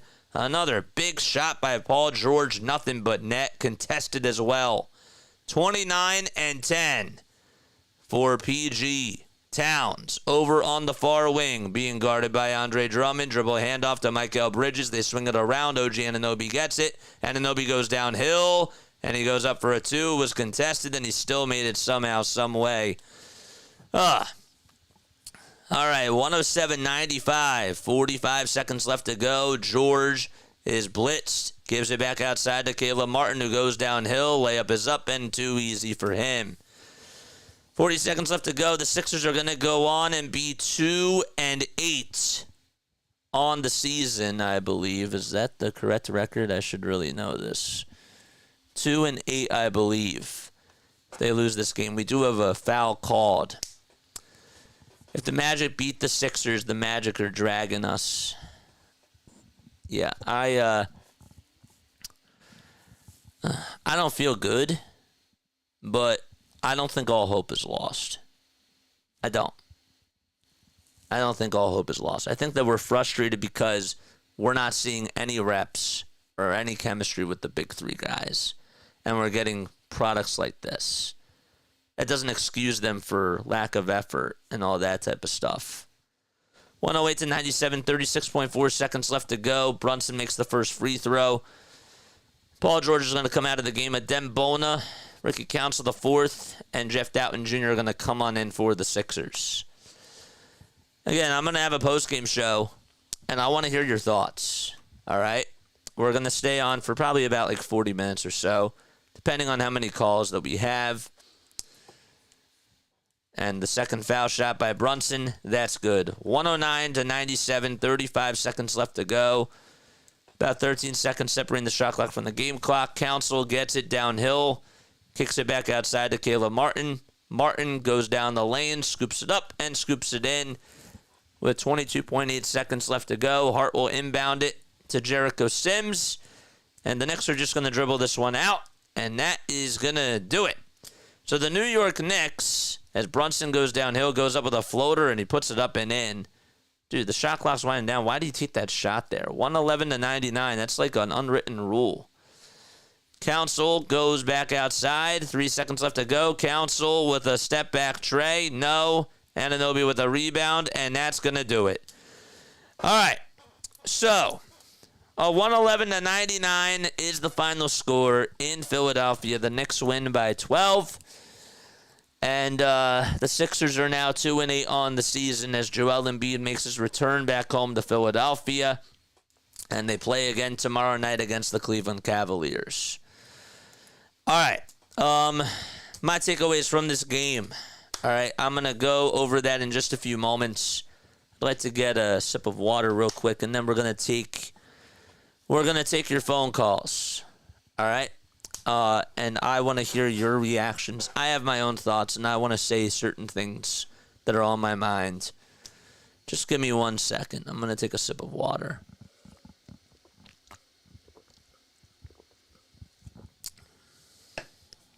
Okay. All right.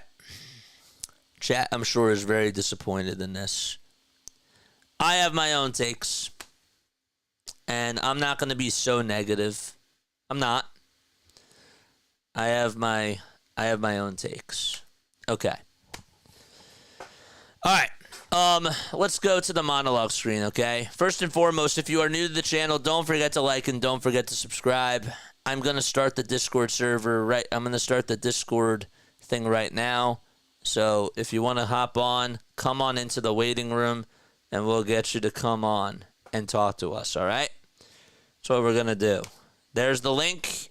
Please join and come on and give me your Sixers thoughts, all right? We'll start it now, but I won't be taking calls just yet. I have a couple of things that I want to make sure that I say really quickly after I restart Discord. Forgot that I have to upload this again. All right, 50 likes. Oh, yeah, thank you. I forgot. Please hit the like button. Please hit the subscribe button as well, and turn on the bell icons. And that way you'll know when we go live for Sixers basketball, Phillies baseball, and Eagles football. All right, let's talk about this, okay? Let's talk about this. Okay. Let me change this graphic too, by the way. And let me put up Sixers post-game show. Oh, sorry. 76ers post-game show. Okay. So here are my thoughts. First of all, I didn't know when the heck we were going to get the big guy back. And I'm happy he's here. That's the truth. I'm happy that he's back. Did I expect rust tonight? Yes, I did. I expected rust. I expected that there was going to be some sort of problems in regards to, just building that chemistry. This stuff takes time, okay? I'm not here to tell you that the Sixers are going to win a championship. But what I have to tell you is that from what I saw tonight, okay, I saw some positive things. I did. I did see some positive things. Paul George played really well. I thought that he had a really nice game and that he hit some nice... He hit a lot of really good threes. He was struggling to find his rhythm. He finally found his rhythm tonight. And that was a positive that I took away. It was. The other thing that I really enjoyed about tonight's game that I thought was really cool is, again, Jared McCain continues to show me why he deserves more and more minutes. Really. The man literally is a baller. He's a bucket. He's a bucket, and he can literally create his own shot, and there is no excuse why Tyrese Maxey and Jared McCain can't play together. That's the other thing I learned again tonight, is that the guy needs to play. Gershon did not have a good game tonight, but I did like some of the play that I liked some of the lineups that Nick Nurse provided with Gershon and Embiid out there at the same time. I thought that was interesting. So I thought that was something that I sort of took away too, is that I liked the little pick and roll action that they both had. McCain and Embiid on the dribble handoffs, it sort of gave me JJ Redick vibes, and that was nice. So that was cool. What was a bad thing that I took away? Embiid looked out of shape. That's the truth. Embiid looked out of shape today. Embiid did not look physical. He was not physically dominant out there, nor did I really expect him to be physically dominant. But I wished that he got into the lane a little bit more and that he would, just bully the mismatches. He didn't do that. Part of that takes conditioning, and I don't want to fully excuse that. but that's something that he has to work on. He had a couple of turnovers at the end with the dribble handoffs between him and Paul George. They got to get in sync. This is why it's annoying to us that we're finally getting Embiid and George out there at the same time at this point in the season, because this should be game one.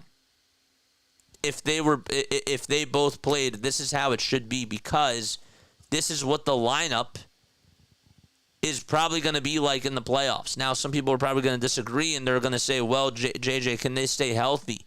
And that's another question. But with the way that the team was supposed to look, with the way that the product was supposed to be, that's what I'm sort of seeing with my own two eyes tonight. And I do expect them. I expect them to play in the playoffs. Maybe I'm setting myself up for failure, but I do expect them to play. The way that the team was constructed was for them to have a big three, like LeBron, Chris Bosh, and Dwayne Wade, a different type of a big three, but they were supposed to have a big three that can go out there and give you 90 combined.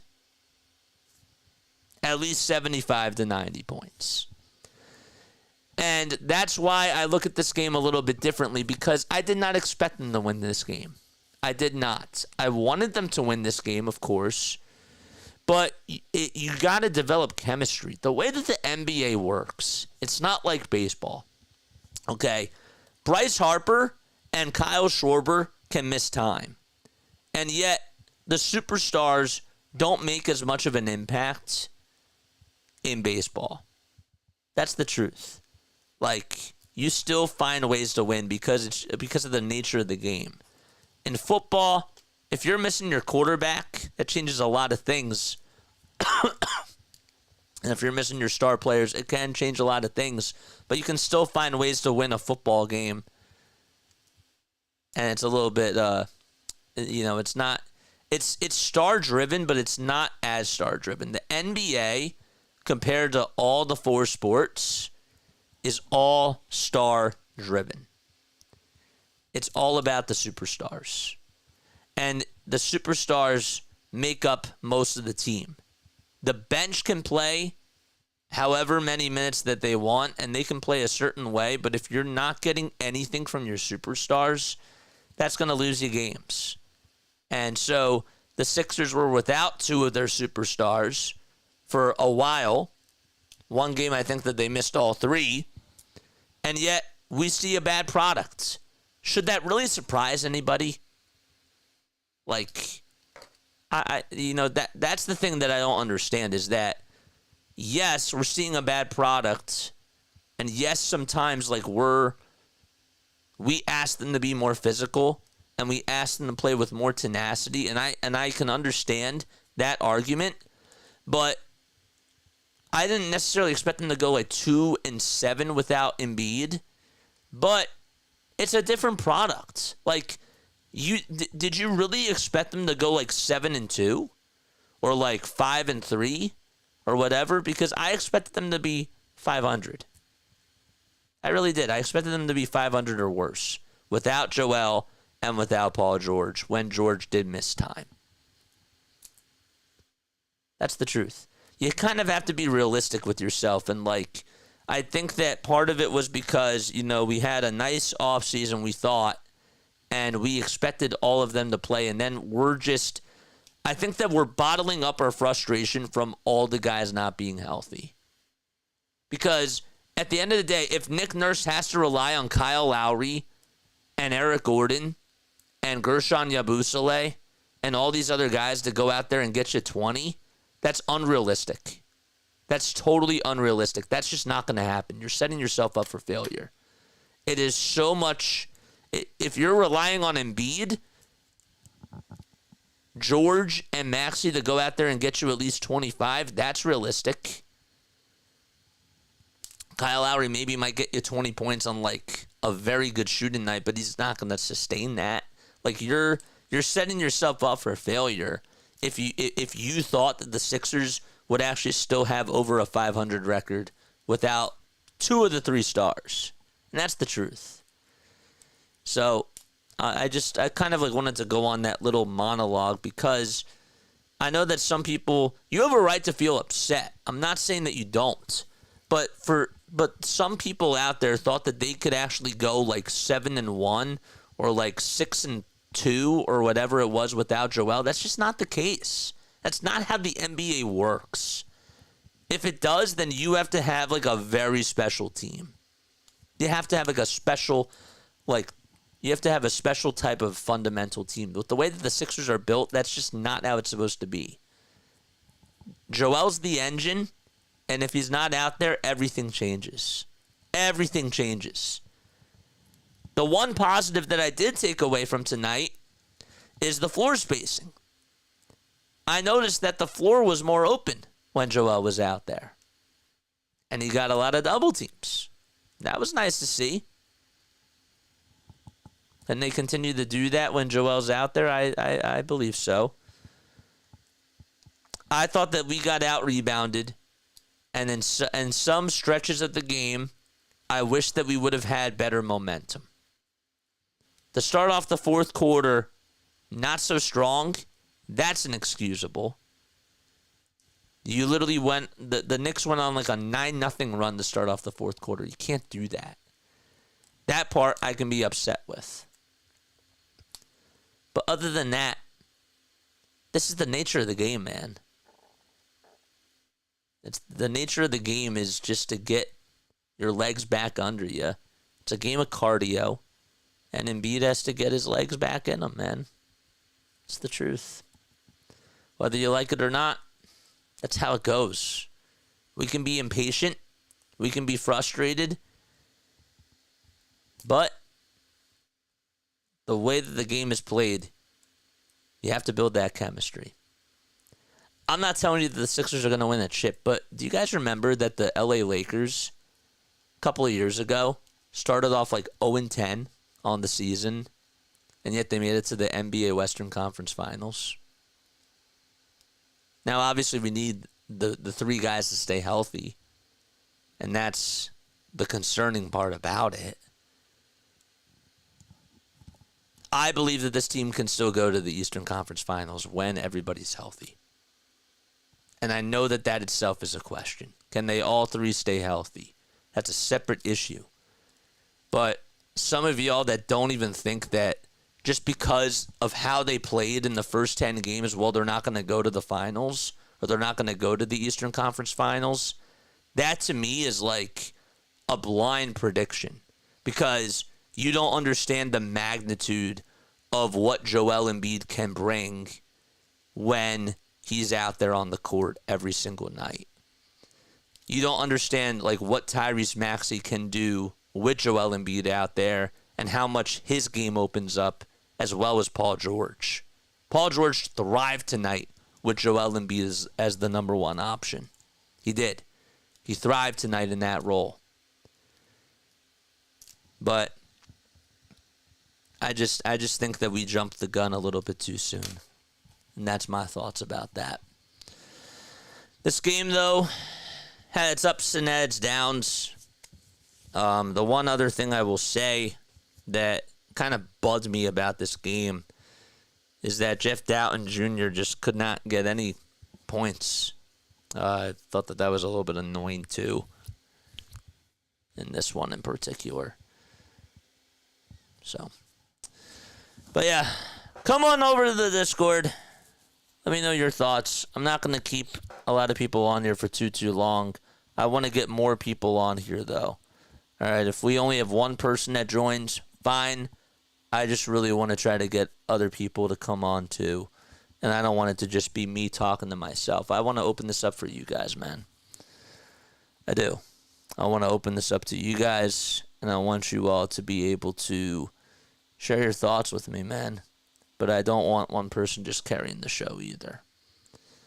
All right? Let me read your comments first, and then I'll go back to the Discord. But I'm going to post the Discord link first before anything. Okay. Let's see. Thank you, seriously, Larry. It's over, but I'm not sad that they didn't get that they did. They're getting in the right direction. It's just chemistry, man. It relies on chemistry and health. If you're relying on Kelly Oubre Jr. to go out there and get you 25 points, that's flawed. If you're relying on him to get you 12, 15, that's acceptable. He had a bad night again tonight, and I understand that. But his role changes. When Joel is not out there and when Tyrese is not out there, guess who the number 2 option is? Kelly Oubre Jr. Maybe now it should be Jared McCain, but even Oubre as a 3 option? No. Again, you're literally setting yourself up for failure. That's just how it is, man. Do they even care about the fans? I don't know. What's hard about basketball when you're trying to fight to figure out what the problem is, they all look like they're doing their best job and moving at different speeds. And that's why the reps matter. That's exactly why it matters. It takes time. And we don't even have Tyrese Maxey back, and yet he's a big piece that we're missing as well. But this PG Joel Embiid duo, we haven't seen them out there, and that was sort of another step today that we got to see. I don't know if he's going to play tomorrow. I doubt that he is, Joel, because he does not want to play back-to-backs. I think he should. I do. I really think he should. Maybe that's why. Maybe that is why he sat out the whole entire last 5 minutes or so. But I don't know. Nice, not the adjective we want to hear. The only thing we know is McCain is definitely not a problem. Yeah. He changed it to cool. It looks lazy when Joel plays 0 defense. Yeah. I think that we're maybe I'm testing it out now, and maybe I'm starting to understand why people are upset. I think that there's a couple of things, but I do think that lack of effort is something that it also comes down to. If you're disappointed about lack of effort, I can get behind that. I can. That I can get behind. Because at some points in the game when they're just giving them extra possessions and they're not boxing guys out, that's just lack of effort. That's also how you lose certain runs, man. That's how runs come. They're going to go on a run if you don't capitalize and if you don't show the effort. So,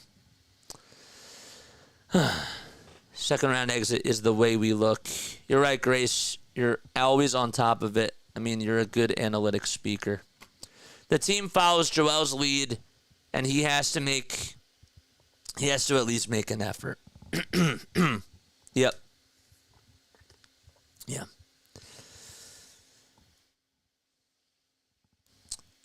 How much effort can he give if he's babying the knee? That's the problem. That's true. That's a good point.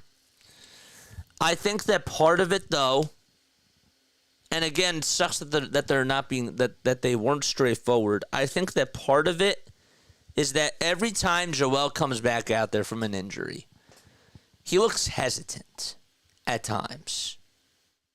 I know that he's getting his groove back under him, but he didn't attack once tonight to my calling. He didn't take the ball downhill in the paint. He didn't do that once. And I kind of wanted to see him do that a couple of times. And I don't think I got that tonight. And that's what boggles me, because if the knee is if the knee is bugging him, then just don't play. I don't know. Shouldn't have played in the Olympics. That's another story. That's true, Larry. I also feel like Maxey had to overextend himself because of Joel and PG not playing and Nurse refusing to play McCain. But Nick Nurse, I also think that Nick Nurse gave him a lot of playing time too, man. I do. I think that Nick Nurse ran Tyrese Maxey into the ground in some ways by not playing McCain and giving him more responsibility, but it backfired. And Nick Nurse has to know better. So, we always get out-rebounded. Effort, yeah. You're pulling out past teams that started out bad, not an indicator of anything. Well, I'm just saying that some people, but some people really do believe that the Sixers aren't going to go far, and I think that I still think that they are. I do. I still feel like that they're going to go far as long as everybody is healthy. That's the part that I'm missing, and that is what I think frustrates people. I think that people see the talent. People see what this team can be, and they're not getting that. And that, I feel like, is what the frustrating thing is. But part of it also, too, is the effort, if I'm starting to sort of read the room correctly, which is understandable.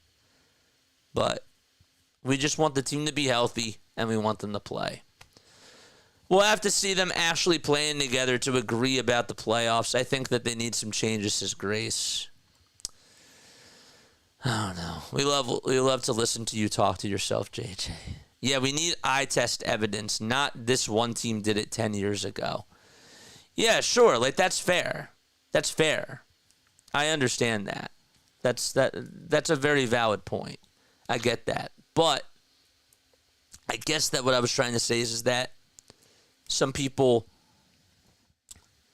thought that, like, when they got off to a slow start that they couldn't do something special, and teams in the past have done that. But every team is different. Every team has its own makeup. I understand. I get that. That's a fair criticism. No back-to-backs, man. McCain, yes, is a 2. What else? Man, I got a lot. I tried. Discord's not working. No worries. No worries. Health is not what you should be banking on for them to go far. History is not on our side on that one. Fingers are crossed. Yeah. Well, then, I don't know. I don't know. I don't know what to tell you. Because, like, you have a right to feel that way, and that's like that. While that is true, I don't want to go in feeling bad. I don't want to go in feeling negative. Maybe that's just me. I don't want to feel negative. I want to feel positive. I've experienced a lot of negativity from the Phillies. I've experienced some negativity from the Birds, and now it's more so positive. You know, I'm trying to be optimistic, but it's also understandable to feel that way too, because they haven't really been healthy, and it's annoying. It's bottled up frustration on that. JJ, I'm definitely so glad that we are back and having these discussions. I missed this. Me too. Me too. I think that it's...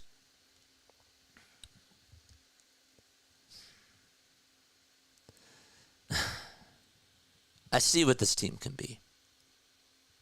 I see what they can be.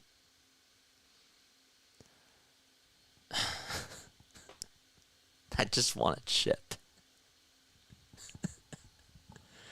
I just want a chip, man. If you don't think that we're going to not get a chip because all three of our guys aren't going to stay healthy, that's one thing. Even if all three of our guys are healthy, I don't know if we can get a chip with that either, but I like our chances. It's annoying. All right, let's go over to the phones. Let's take a little spongy. Little spongies here. If you want to hop on into the Discord, again, you're more than welcome to do so. I just don't want to be depressed, but I also understand, and it bothers me. Philly sports not in a good place right now. Yeah, I know. All right, let's go to the phones. Let's hear what Little Spongy has to say. All right, we'll get Little Spongy on, and we'll have him talk. Again, come on in anytime. Anytime. We'll be live after the game tomorrow, too. Spongy, can you hear me? Up, everybody. What's up? Can you hear me? Been a little bit. Yep. How do you feel about the Sixers, man? This game, I watched it, but I was mainly listening to Mitch commentate it the whole time, so I didn't really actually watch the game. But looking at the end and just seeing some of the game, Jared McCain shot a lot, which really put some, saying that we believe in him and taking those shots. He only made one, but still something.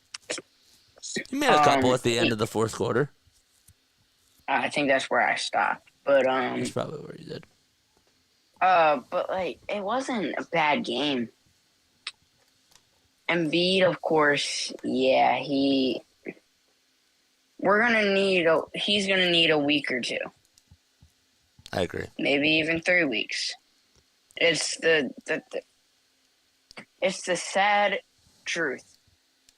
But he's an MVP player still. See, if you had the when he's healthy. when he's healthy. If he can stay healthy for just like half the year, we'll be happy. So here's my question to you. Will he stay healthy? No. And that's why I didn't like the signing of Paul George. I knew we were going to sign him, but I didn't like it. I think there were better options, even via a trade. And I think what we should have done, I forget who else was out there, but we definitely should have gotten someone better with that money, because that money for Paul George, really, and when he actually has played, he has been kind of mid at best. Tonight he was a star, though. Tonight he was, but it's one game. Okay. And what I have to say to all the people saying the season's over, we're 10 games in, people. I know. I think the Phillies were doing bad around this time, and they scratched up 50 straight wins or whatever. I don't know. But, it's a little bit different, but... Yeah, exactly. But I think another thing is that with the back-to-backs. So, tomorrow, it's going to be a very tough game. And I think it's a game we kind of need to win to get our confidence up a little bit. Because we've only won overtime games against mid-500 teams. Right. Won by 1 point in overtime.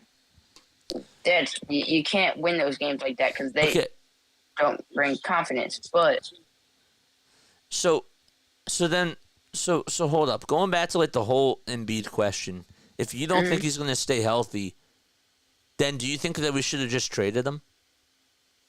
Okay. See, here's the thing.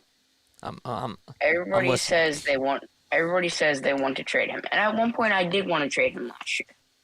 Okay. Because I thought that was the peak value. I was actually hoping to trade him to the Warriors for Kuminga, but for Kuminga, Kuminga and other pieces. Interesting. Okay. I think this team, once we trade him, I understand we still have Maxey, we still have all those guys, but this team first, I think the energy goes down. I think they'll want to play less because I think he might seem like he has negative energy, especially right now, but I think his presence, especially guys like Tyrese Maxey, who you can say kind of adore him even at a different position, I think could take the morality down. But that really shouldn't matter. Let's play basketball, people, and let's play in the games. I don't think we have a viable option to replace him. Andre Drummond, he's the natural backup. Maybe start a game or two in a week. Or 2 weeks. He is a rebound getter, but he hasn't really shown that. That's because he's playing a lot of minutes. He's playing too many minutes. Correct. Exactly. Correct. And that's why I think we needed another viable option.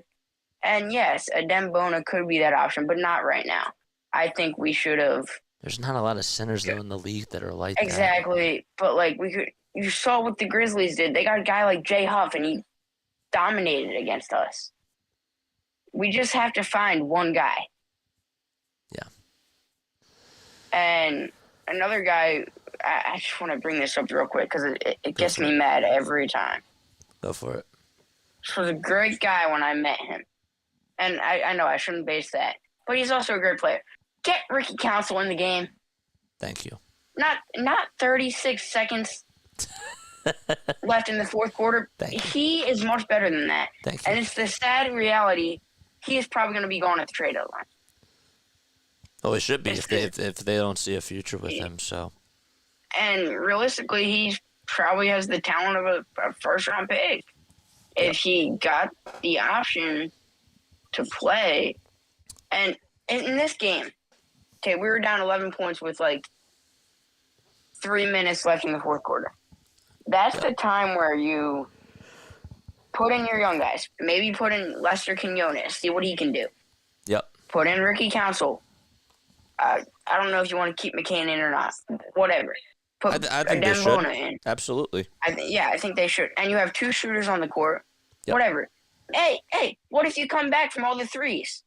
Hey, what if? Okay, you just put that out there. I think Nick Nurse is, of course, I don't want to fire him yet because he has shown he is a good coach in the past. Yes. And I think he has a whole brand new team this year, basically. We got rid of a lot of guys from this year. Of course, we have a lot of guys still here. But I think another bad thing. Kyle Lowry, Mitch's favorite player. Right. Joking. I understand the whole connection to Nick Nurse and all, but especially earlier in the season, I think that role should have been filled by McCain, even though, different positions.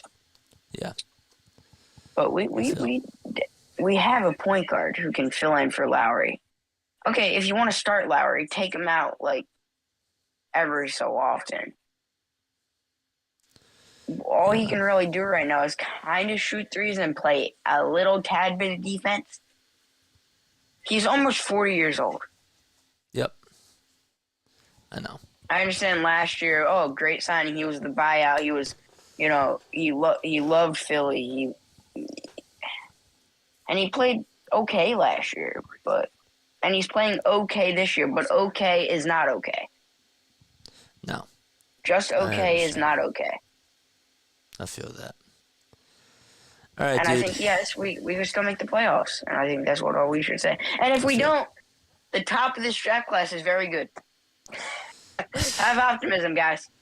All right, sounds good, man. All right, I got to get going. I'll talk to you later, all right? Thanks so much for coming by. Appreciate it.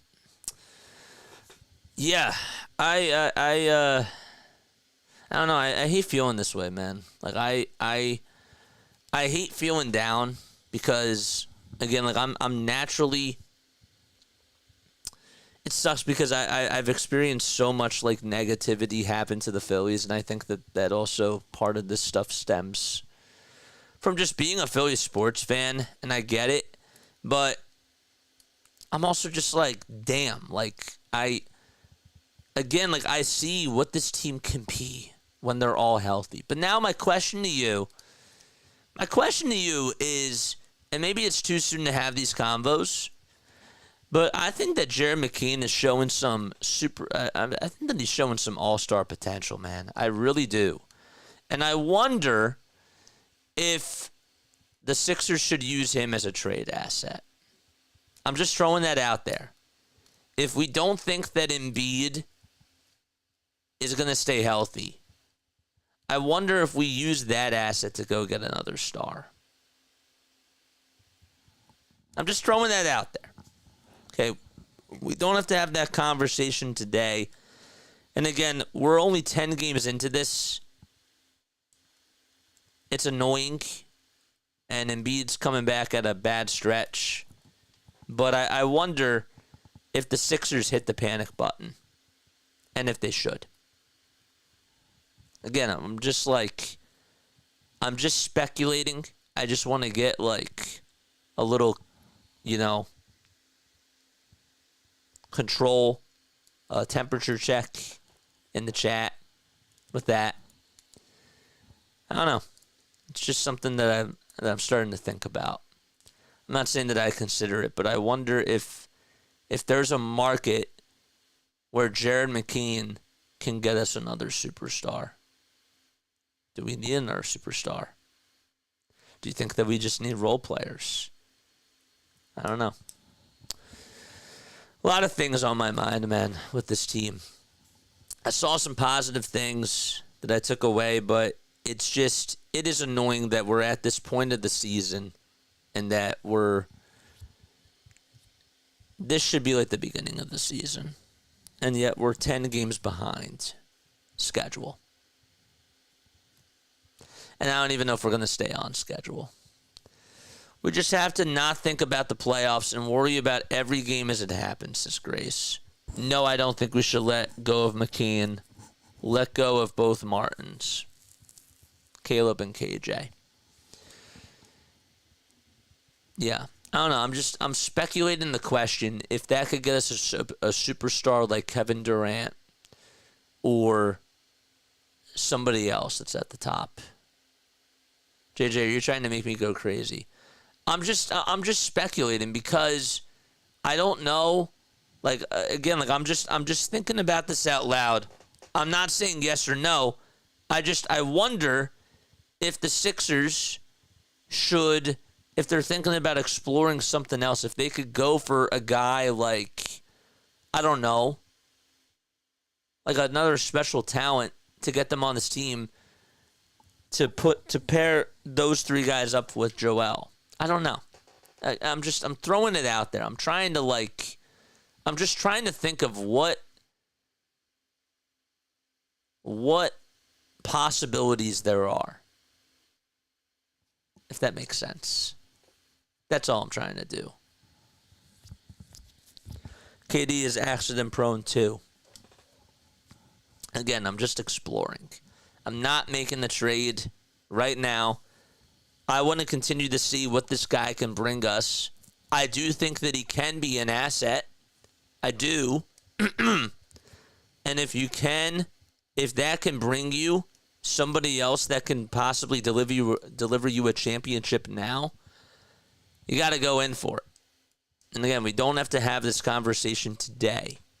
But I sort of wanted to get that conversation rolling just to sort of see. I know that's early on, but I want to win. I want to win. That's the whole thing, is that I want to win. And it sucks that we're in the spot. What we need to do is someone like AI to teach these guys to have the heart to play with heart. That has been a disappointing thing, is that you don't see a lot of heart out there at times. That is frustrating. I was fine that they ended up losing to the Phoenix Suns. It stung. I was okay with it at first, but you know what? Probably, if I'm being biased, if that was like the sixth game that I called, I probably would have been annoyed. I can see why people are annoyed about that, because they couldn't get rebounds, and they should have won that game. Hindsight is 20/20. That's how it rolls. All right, they'll be back on tomorrow. I'm hoping that, I know it's going to be tough for them to beat Cleveland, but it'd be really nice to get a win against Cleveland. Hand them their first loss. Yeah. Now I'm down. Now I'm down about this team. Everybody's getting me down. But no, I feel down too. It's not because of everybody, but definitely I mean, part of it is the vibes, but also part of it is just like, damn, like I want all three to play, and I just want a chip. That's what we all want. All right. Yeah. I think I know how we're going to do these post-game shows now. I do. I think I have a better idea as to how we're going to run these things. I have to try to get some music. I'll do like a 5-minute break in between the game and the post-game show. And then we'll just go on. And that way I can sort of take that time to like gather my thoughts and all that. One last thing before I go. I want to see if we have any quotes. Keith Pompey said Joel Embiid is quote-unquote rusty in his debut as the Sixers drop the NBA Cup opener to the Knicks. Okay. Anything else on Twitter that I should know about? Did Nick Nurse say anything? Did Nick Nurse have any quotes? Okay, I need to go to bed. I will argue with you tomorrow about this team. Well, good night, JJ. Appreciate it. Again, thanks so much for popping by. Yeah, I'm just sad. I'm just annoyed. This team is annoying. They get me down, man. Anything else? Any quotes or anything? Paul George tonight, 29 points, 10 rebounds, 3 assists, 3 steals, and 32 minutes of play. He played really good.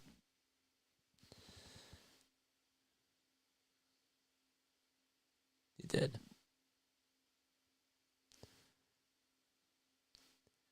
Sixers Nation tweeted out that this game was really positive. Nothing else. Grace says, don't be sad. I'm just annoyed that you know what it is? I'm still just annoyed. I'm still being salty that opening night I couldn't get to see Joel and PG. I'm more disappointed with just not seeing everybody out there. That's the frustrating thing for me. The lack of effort also annoys me too, but it's just more so about, well, can this team stay healthy? I can't base anything off of that. That's what worries me. But, all right. I'm going to wrap it up. I'll see you all tomorrow, man. All right? Let's hope that we can get a win. We'll see. We'll see what happens. We'll see if the big fella plays. The two positives that I do take away are that Jared McCain is a baller, and I liked what Paul George did tonight. I'll leave it at that. All right? Lavatov. Good night, everybody. Good night, Scott. Good night, Grace. Catch you all on the next one. See you tomorrow night. Peace out.